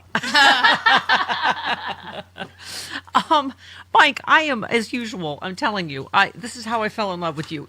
You were just on it on social media. Every appearance you make, you are just modeling what an alpha liberal should be and how we should be talking with urgency about what is happening. I mean, I was saying this yesterday. You said, I think the war with the Iran war is pretty much complete, but I can't rule out a draft or putting troops on the ground. Also, I'm going to take over the Strait of Hormuz, and my Secretary of War says it's just the beginning. I also need to check in and see what Bibi Netanyahu and Lindsey Graham say before I do anything. You said Trump today, basically. Yeah, I mean, this president has no idea what he's doing. He's launched an illegal war. He can't decide if he's all in on the war at one point or if it's almost over, or if we've met our goals or what. And it's an insult that I think, to be honest with you, he just panics based on what the stock market and oil prices are doing that day. And he's got to check in with his handlers in Moscow and Tel Aviv. Yeah, I just said that yesterday. Mike, he's going to just declare victory. He's going to taco out like he always does. He's going to see the gas prices. He's going to see, the polling. Okay. You said, by the way, if we're ending the illegal war in Iran, can we get back to the whole the president of the United States is credibly accused of abusing little kids in the Epstein files conversation? That seemed important, and I'd love to circle back to it. I mean, it really, like I was saying, I love the overpass campaigns where they're saying, war crimes don't cover up sex crimes. I hope people are paying attention. What do you think? Well, I think people are just frustrated across the board. Like, this is the most corrupt administration in American history. They're creating the most amount of chaos that we've ever seen out of a White House. The United States is the primary antagonist in the world today. We're so isolated. Meanwhile, this is a president who ran on an America First campaign promising to make everything less expensive. And the only thing he did make less expensive, to his credit, was oil prices and gas prices. And now he's basically shot himself in the foot on that by launching this stupid war and not refilling the strategic oil reserve, the petroleum reserve. So they've got nothing to run on. And I think the average American is just struggling. And think about how many people right now are living paycheck to paycheck and are seriously thinking about giving up.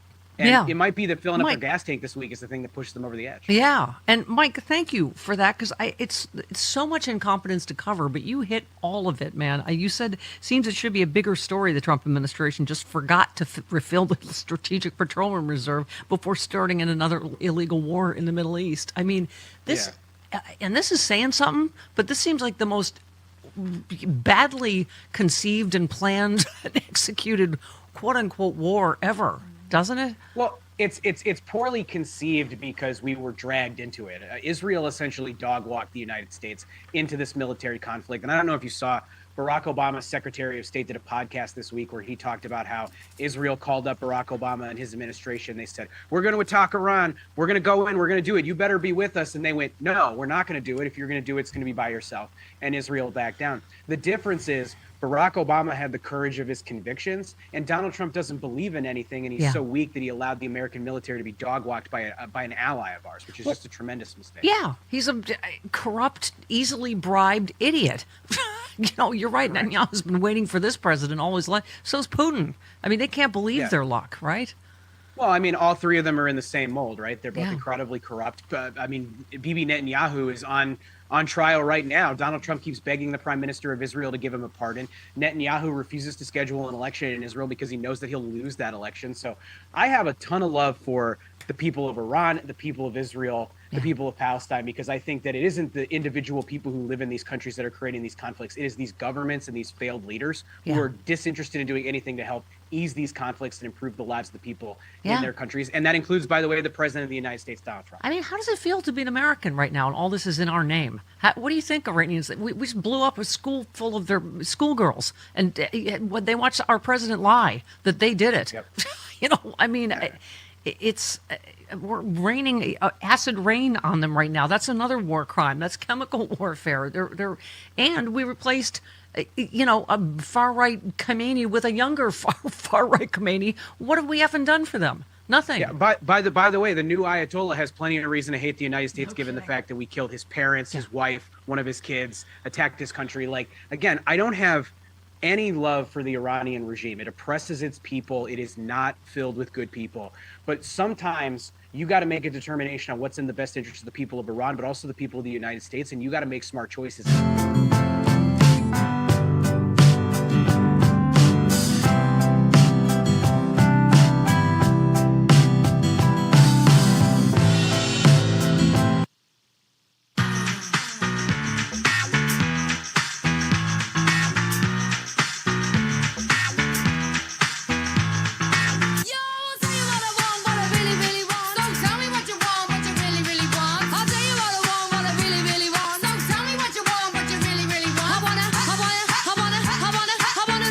Stephanie Miller.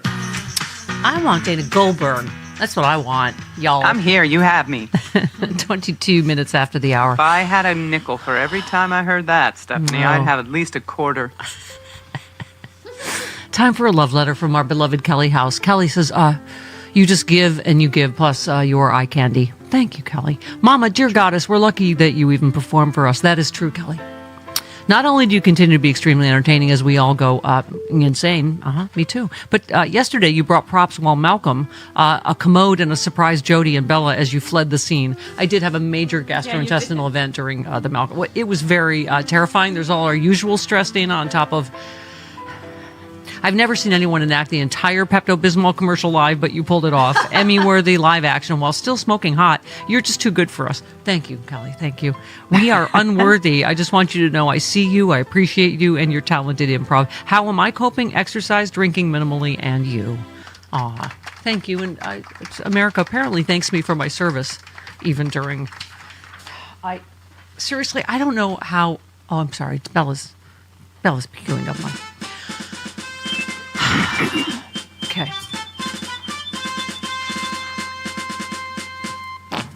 All right.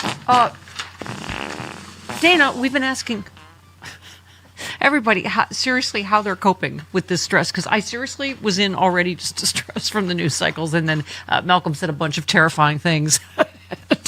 It's just my stress goes to my stomach, but we've all have different coping, like I have to turn the news off and watch something fluffy, I had a nervous breakdown like a week and a half ago in the middle of the week for absolutely no reason. Like I had a very strange response to a very normal situation and was bawling. So apparently I cope by crying and then I recover. But other than that, I'm out playing pickleball. Honestly, it's how I relieve my stress, just to be out in the sun, exercising. Yep.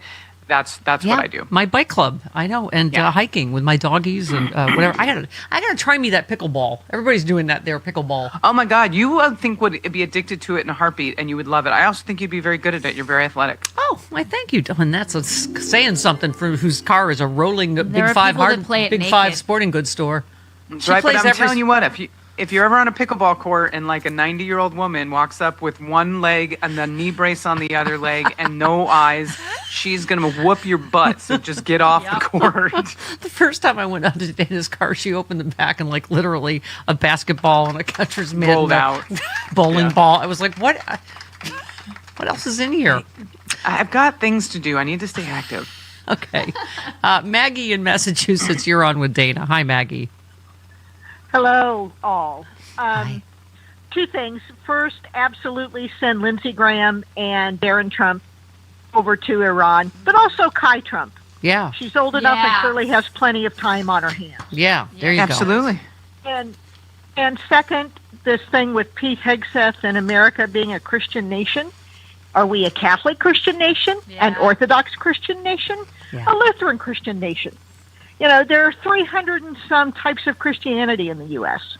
And, once Pete takes care of all of the non-Christians, are those of us who are practicing the wrong Christianity up Maggie, next? Can I ask, how did that ever get started, this whole we're a Christian nation? We very clearly were founded on freedom from, of or from religion, right? If that's your choice. Oh, absolutely. But,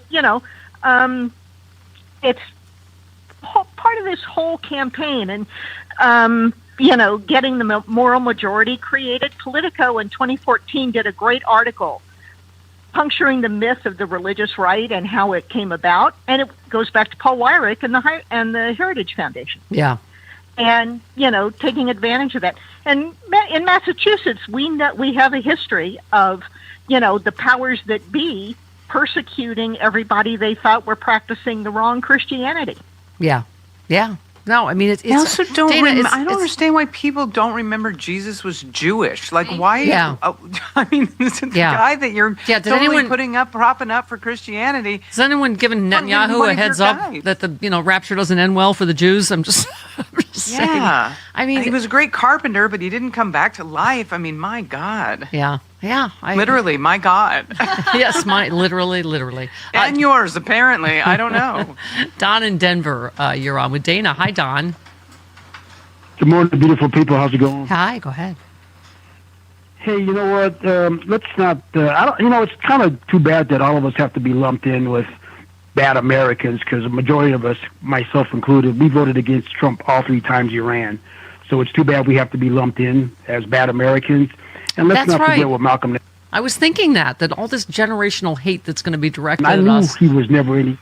Yeah, I knew he was never worth the dang. So, but and I also wanted to say what Malcolm Nance said a while ago, Steph, when you had him on the show, about how Trump is a physically weak human being. Anytime he's around military personnel, you can see how weak, how he doesn't measure up. He's the worst commander in chief we've ever had, and I feel like that it's just too bad more people couldn't see this. As you've said many times, all this was out there for everybody to see when he ran against Hillary Clinton, that this man was no good. And how can we call ourselves a Christian nation when we're okay with bombing a school of kids? I know. And we and under his administration, everything he does is hurts kids, whether it's taking away their education, whether it's not giving them food at warm meals at schools. Yeah. And now what's going on in Iran with the schools. I mean, this man's, and he doesn't take ever, like I said, Trump never takes accountability for anything. Yeah, so absolutely. That's kind of, you know what the tip off for that was, is that he is a child rapist. Have I mentioned that? Oh, yeah. There's that. Like our caller said, everything he does hurts kids. Yeah,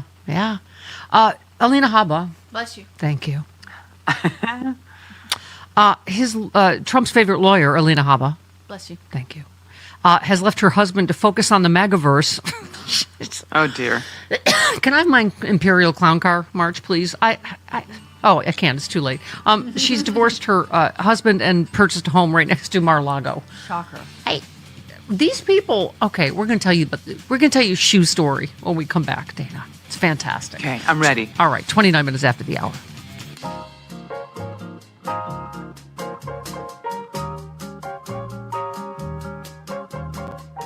Dear Ma and Pa MAGA, you say that Donald Trump loves our troops. So once again, I want to know why that is. Is it because he received 5 deferments for a fake medical condition from the draft during the Vietnam War? Or is it the time he bragged that avoiding STDs was his personal equivalent of military combat? Is it because he demeaned a POW, attacked a Gold Star family, and told a military widow that her deceased husband knew what he signed up for? Was it the time he downplayed the traumatic head injuries suffered by our troops after a missile attack as not real because they weren't missing hands and limbs? Is it the time he said he didn't want to be seen with war-wounded amputees and to keep them forever out of his sight? Or the time he called our fallen heroes of war suckers and losers? Was it the time he skipped an event in France honoring our Marines because it was raining? Is it all the times he called our military leaders dumb and overrated while calling terrorists like the Taliban and Hezbollah very smart? Was it the time he demanded the flags after John McCain's death be returned to full mast, or the time he demanded that a ship bearing his name be blocked from his view? Was it when he suggested that the chairman of the Joint Chiefs of Staff deserved to be executed? Or maybe it was when he asked General John Kelly, who lost his son in combat, why anyone would sign up for service, because as far as he saw it, there was nothing in it for them. Perhaps it was hearing him say that as president, he would allow our adversary to attack the same allies this country's greatest generation fought beside and died defending. Or was it when he insulted Nikki Haley's husband for currently serving our country overseas? Was it when he said the Medal of Freedom he gave to his rich donors was much better than the Medal of Honor because the recipients of that honor are in bad shape or dead? Was it when he insisted on using the sacred shrine that is Arlington National Cemetery, the final resting place for more than 400,000 veterans and their families, as a photo op for his campaign, despite the fact that he wasn't allowed to do so and officials there were attacked by his staff for trying to stop him? Was it when he decimated the VA and gutted a suicide prevention hotline meant to help our veterans in their darkest hour? Is it the fact that he's fired more of our veterans than any other president in our history?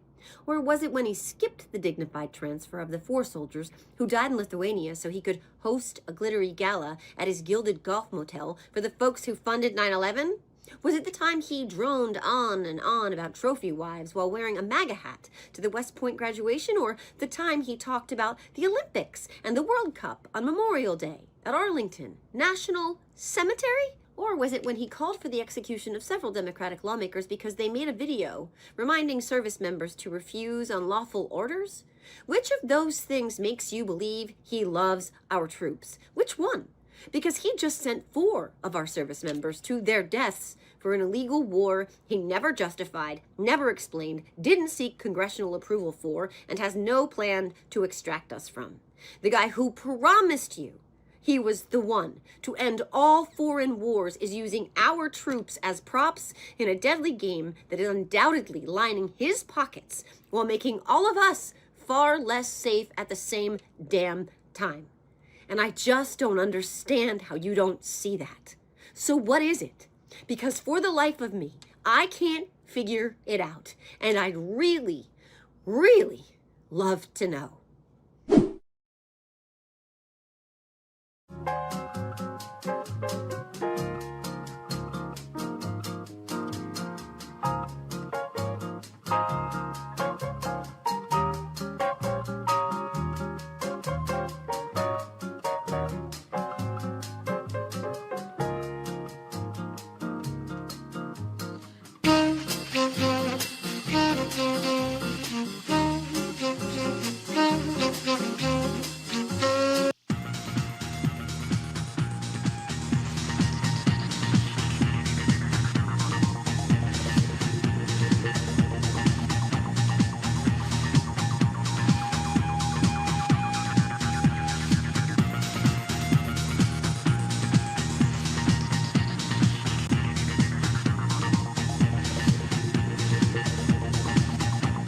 Why are we at war with Iran?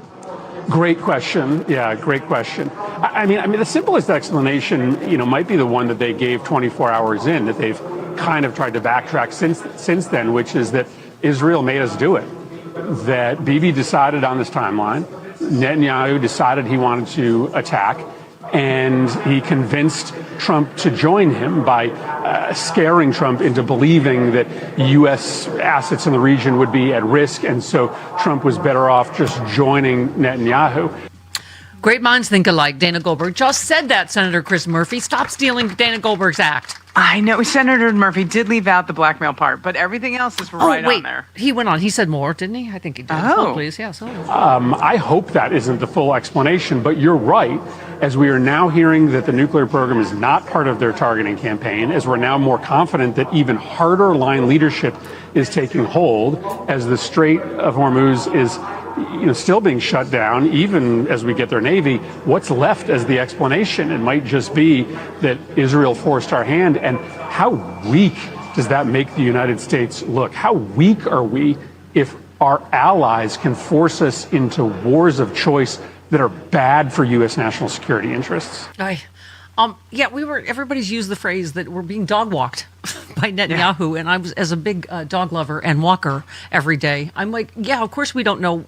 The dog doesn't know where they're going. The walk, they're not in charge. This is why Trump can't even, none of them can put forward a coherent explanation. And I agree. I saw a meme yesterday that literally said, Bibi Netanyahu is the worst president of my lifetime, is the worst U.S. president of my lifetime. Yeah. Dog's not in charge. Dog doesn't know where it's going or why. No. Exactly. No. Like a dog. Like a dog. Like a dog. Like a dog. Dana, this is why I was saying this shoe story. I don't know if you've heard it yet, but it's so emblematic of this entire administration and also the planning for the Iran war is Trump. He's bought shoes for everybody in his cabinet, and he likes to guess what their shoe size is, so he doesn't ask them, and then he just sends them shoes, and they're afraid not to wear them. And so there were pictures yesterday of Marco Rubio wearing these clownishly large shoes.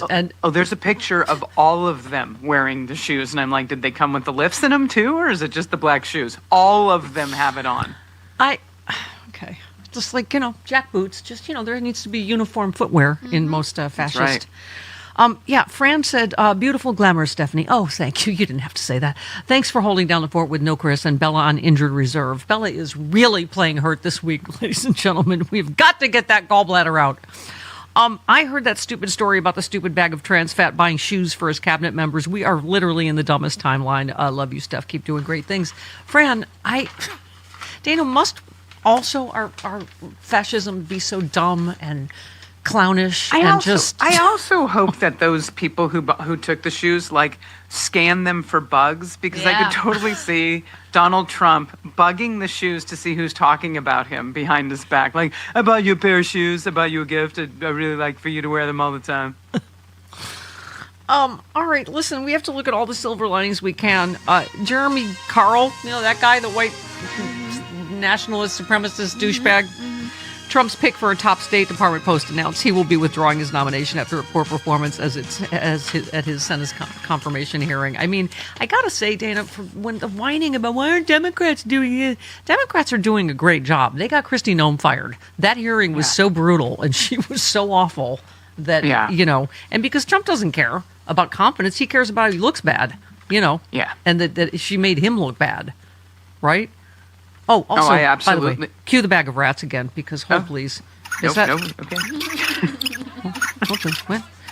Oh, so yes, we covered this, and Kristi Noem has fired back, as you know. Oh, first of all, I guess he screamed at Corey Lewandowski before the, I don't know, was it after the firing? I don't know. Kristi Noem's allies are pushing a counter-narrative in the wake of Trump's announcement that she was leaving. All right. She's joining the Shield of America? I don't know, whatever they made up for her. She's a Marvel person. Oh, I thought it was like a panty shield of America. Oh, there's that too. To stench the bleeding. Okay. Noem had grievances apparently with the Trump White House. They said Noem told Trump in his White House that she was not getting the support she needed at the end of after federal agents shot and killed 2 Americans. Noem felt she was thrown under the bus. Okay. The same official disputed Trump's claim that he was not aware of the $220 million ad campaign.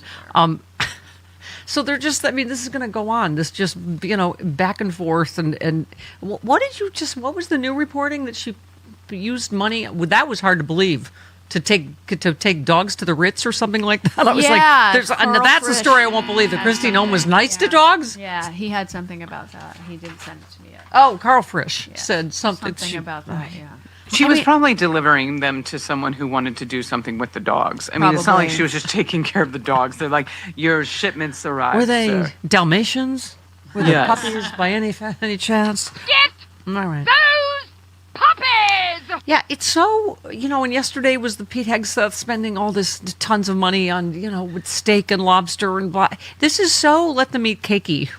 Time. It is, but this is something that I heard, and I want to say this. Okay. Charlotte Clymer had a take on this, the money that Pete Hegseth spent in that month on steak and lobster, Charlotte said when they are going to send troops, or they're talking about sending troops, boots on the ground, into war, they buy them steak and lobster for dinner. Hey. So Charlotte thinks that a lot of this money was spent on the troops because they're about to send them into combat, or they think they're going to send them into combat. So he didn't spend it necessarily on his pals. It's even scarier than that. Yeah. Well, I mean, Charlotte's not the only one saying that, Dana. I mean, other experts, they're saying they stopped the exercises for the 82nd Airborne at Fort Bragg because those are the troops that would be on the ground. I mean, senators are saying that. They're coming out of these briefings. Was it Blumenthal yesterday said the same thing? And don't get me wrong. I think Pete Hegseth probably spent a ton of money on other things, but those specific, the lobster and the steak, we think it went to the troops. Yeah. There was the $100,000 piano. Yeah, well, that's certainly a good trade-off for getting your head blown off in an illegal war. Oh my God, Dana. Oh my God. And they don't care. They don't care about him. Trump, I know there's a new calculation. Trump has seen his net worth of about $6.5 billion, an increase of $1.4 billion over the previous year, according to Forbes, as his crypto and hospitality business continue. This is just a giant smash and grab. 100%. We talked about this. I told you this the day he got elected. This was going to be the biggest smash and grab this country's ever seen.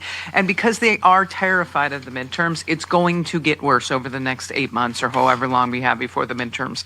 They're going to try and break as much as they possibly can in this country, just in case they can't steal the election like they're trying to do. And, there's one story after another, Dana, of, Republicans panicking. GOP anxiety spikes over rising energy prices.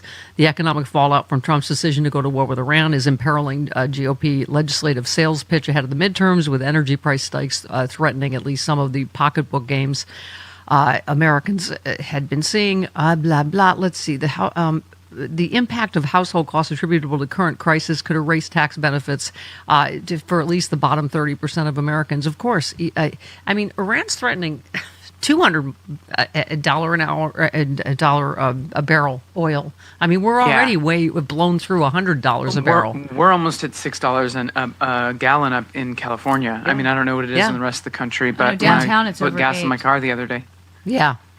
No, I know. It's brutal. Yeah, well, I mean, and it's just so dumb and foreseeable that they were going to close the Strait of Hormuz, but go ahead. 100%. And honestly, we also don't know if these oil companies are price gouging. Like, we don't know to trust anything out there, or how much oil actually is. They could be lying about that as well, and being like, well, this is what we're paying, so this is what you're paying. And they're making billions of dollars during this time. I mean, that's why when they said, oh, we got one of the tankers or we got a tanker through in the Strait, all of the stocks skyrocketed, and then all of a sudden they plummeted because it was a lie. Yeah.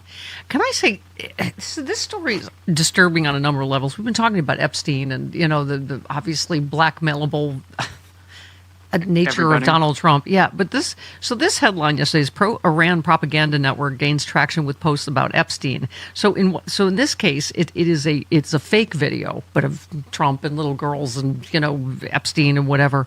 They said the account is part of a pro-Iran propaganda network that has found viral success by tapping into the theory that Trump attacked Iran to distract from the Epstein files. Well, it's not really a conspiracy theory at this point. No. It's but I don't want fake videos. I don't want. That's what I mean. Out there. This is going to play into. But they know this. MAGA being able to say, "Oh, see, it's fake news." Trump and Epstein, it's all fake news. And so to erode public support for the joint U.S.-Israel military operation, Iranian state media sought to portray those countries as leaders as part of a corrupt and depraved Epstein class.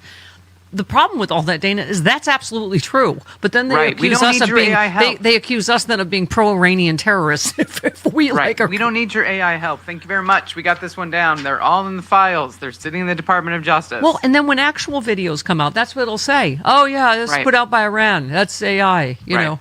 I mean, it's yeah. So, we've been talking about this, Dana, that they, clearly their panic is showing. And Trump said Monday he won't sign any other legislation into law until Congress passes a strict proof of citizenship voting bill. He says also must end Americans' ability to vote by mail, a startling demand made months before the midterms. He told House Republicans during their annual whatever cluster F they do, that he said he doesn't think they'll win election unless voting laws are toughened up to prevent fraud. Again, which is non-existent according to every study ever. Even though mail ballots are popular in many states and federal law already requires that voters in national elections be U.S. citizens. Voting experts have said this bill could disenfranchise some 20 million American voters who don't have birth certificates or other documents readily available, a number that would likely swell with the additional ban on mail balloting that Trump is demanding. So he said, I'll guarantee the midterms if you don't get it. And he said if this passes, a Democrat won't win an election for 50 years. So they're like admitting this is to suppress Democrats' votes. Right, absolutely. And it's also going to, I'm God forbid this passes, but it also is going to suppress the vote of any married woman who cannot get her original documentation, and also the trans community. We have to realize that part of this is to hurt the trans community, because many people right now their IDs don't match the gender they were assigned at birth, the sex they were assigned at birth. Yeah. Well, or their names. Yeah. Right. Yeah, I swear to God, it feels like whack-a-mole. Like every time, there's one lawsuit we win, or there's one other voter suppression thing they're trying to do, another one pops up. And so... Yeah, they're going to try everything they possibly can, and we just have to keep fighting. We just have to hope that we just keep fighting, and we can fight this stuff and show up in numbers like we've always done in the past. And I listen, if there's anyone on the good guys that know how to counteract any of the nefariousness, let's do it. Like, now is the time. I don't really want to play fair in this next election. This is our democracy. Yeah. Well, if it's not illegal, do it. Like Ted Lieu having to say, hackers have the Epstein files.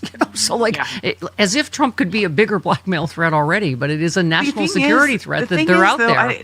The thing is, I don't think any of this matters. Trump's approval ratings don't matter. People don't care. They don't care. They knew this guy wasn't going to be a popular president. They just want to break the country. It's Peter Thiel. It's Steve Miller. It's all these people behind the scenes.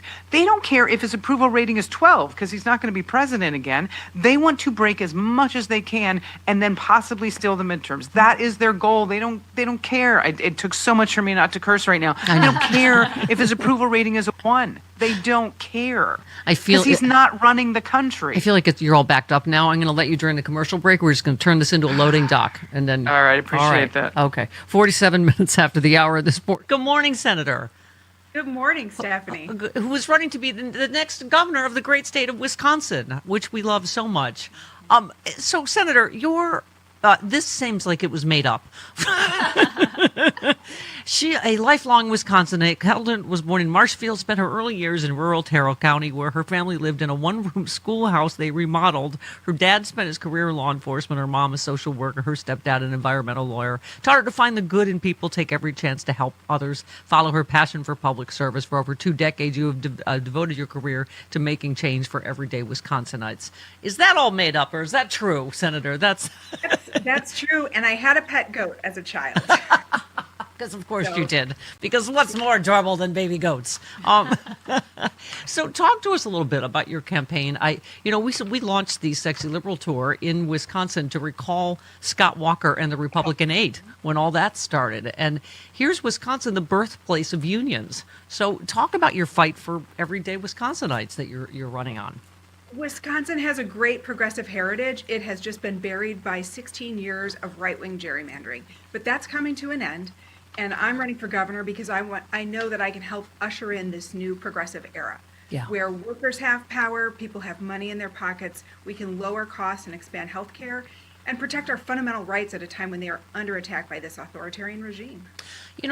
Part of your bio here says a mom and stepmom of 5. Kelda's commitment to Wisconsin's future is personal. She knows a thing or two about managing chaos. I've got to ask your reaction to hearing Caroline Leavitt sort of casually go, yeah, there could be a draft. I mean, it's terrifying to think about our precious young people being sent off into wars by people who don't care about anything but lining their own pockets. Yeah. Well, and the present family's pockets, like in broad daylight, this corruption that would have gotten any other president impeached among a million impeachable offenses a day, right? Exactly. And I'm a lawyer, so holding them legally accountable is really important to me. Yeah. I think that's the only way we stop ICE's brutality. We got to start arresting them and prosecuting them and holding them liable in court. Is this where I dropped the name bomb about my father being a Nuremberg prosecutor? Sure, that's a good time. My dad was a Nuremberg prosecutor. Okay, let's... Long-time listener, I'm well aware. Have I mentioned it before? I'm the Meghan McCain of Progressive Radio. Do you know my daddy? Okay, but there's a point to it because we're facing fascism again, Senator. Yes. So you were also a small business owner, champion for women's rights. You've spent your life putting people first. You were Democratic caucus chair and youngest state representative in the Assembly. You've fought along with hundreds of thousands of Wisconsinites against Scott Walker's attack on working people. This is what I was saying. This is why we started. In fact, the Sexy Liberal Tour started by accident because of that. We were trying to stand with the workers in Wisconsin and everything that was... I think it took us time, but we did get some of the Republican 8 and Scott Walker, didn't we? Yes, we did. And, they're about to lose power. We are going to flip the state legislature blue in Wisconsin.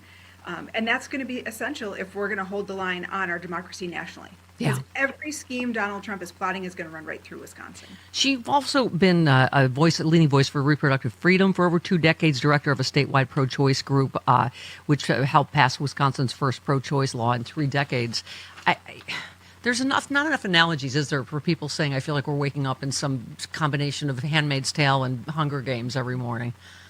Exactly. Every dystopian novel I read as an adolescent is coming back to haunt us. And I think... Guys, we're like 48 hours to the end of the Free Speech TV Fund Drive, and we need you more than ever. Today is the day. It's a match day. So our thanks to our generous frontline funders. Everything you give, it'll be matched by frontline funders. Do it. Double your impact. Keep Free Speech TV alive. 877-378-8669 or go to freespeech.org/donate.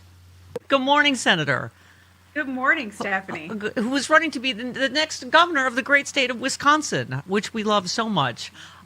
So, Senator, this seems like it was made up. She, a lifelong Wisconsinite, Keldon was born in Marshfield, spent her early years in rural Terrell County, where her family lived in a one-room schoolhouse they remodeled. Her dad spent his career in law enforcement, her mom a social worker, her stepdad an environmental lawyer. Taught her to find the good in people, take every chance to help others, follow her passion for public service. For over 2 decades, you have devoted your career to making change for everyday Wisconsinites. Is that all made up, or is that true, Senator? That's true, and I had a pet goat as a child. Because of course you did. Because what's more adorable than baby goats? So talk to us a little bit about your campaign. We launched the Sexy Liberal Tour in Wisconsin to recall Scott Walker and the Republican 8 when all that started. And here's Wisconsin, the birthplace. Starts long before graduation day. And the difference between a graduate and a dropout could be you. Take the pledge to volunteer now at unitedway.org. Brought to you by United Way and the Ad Council.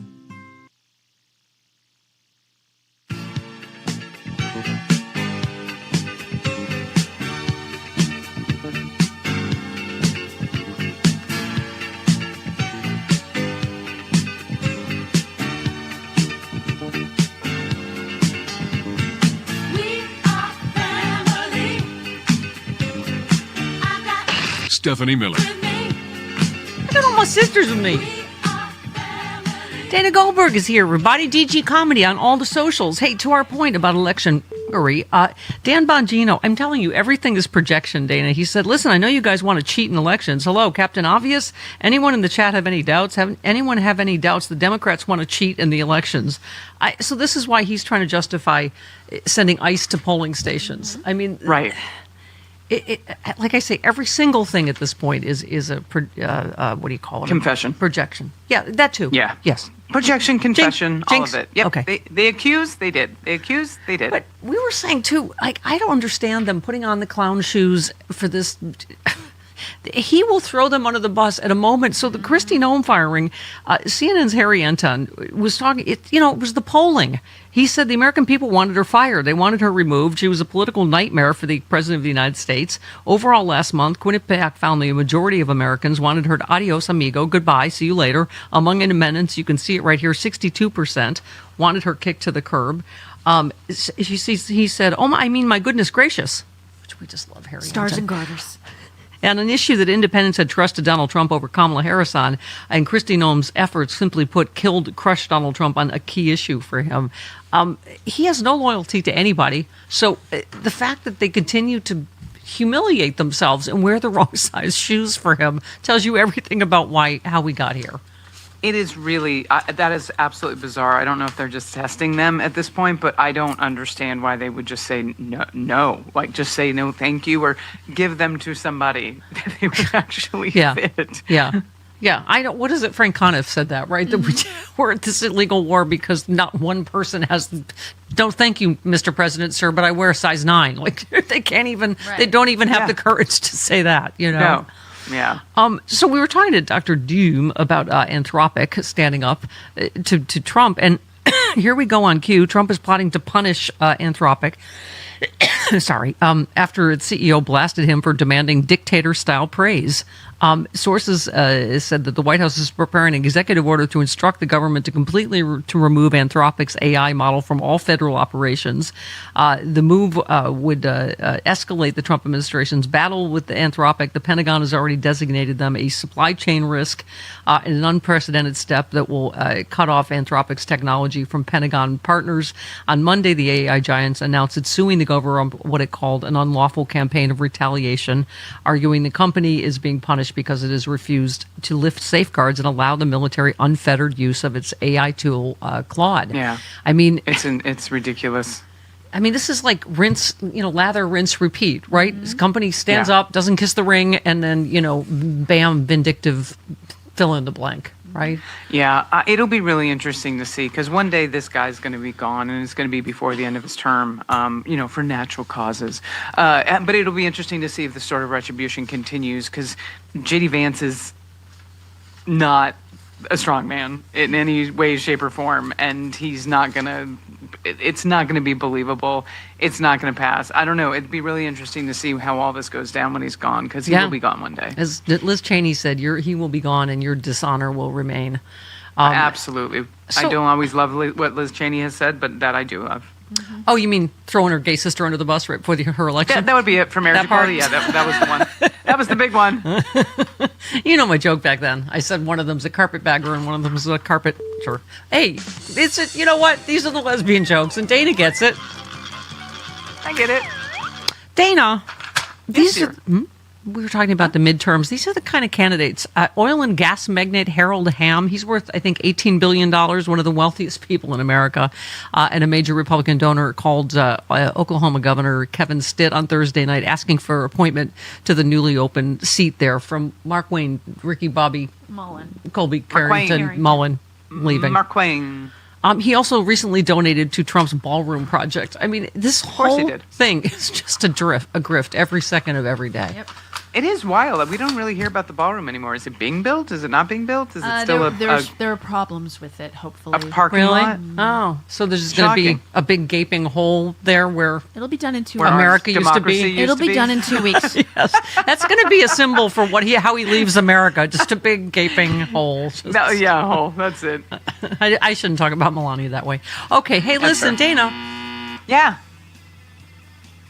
Did you want individual liberty from that joke? Yes. And from this show? Yes. You want what? Individual liberty. Okay. I want you to go see Dana Goldberg live because she's the thing of wonder and beauty, and follow her Come out. see me live. You go to my website, danagoldberg.com. I got shows in Dallas on Mother's Day, the week after, Rochester, New York, and I have a special guest from Rochester. Go to danagoldberg.com. Bye. Love you, Dana.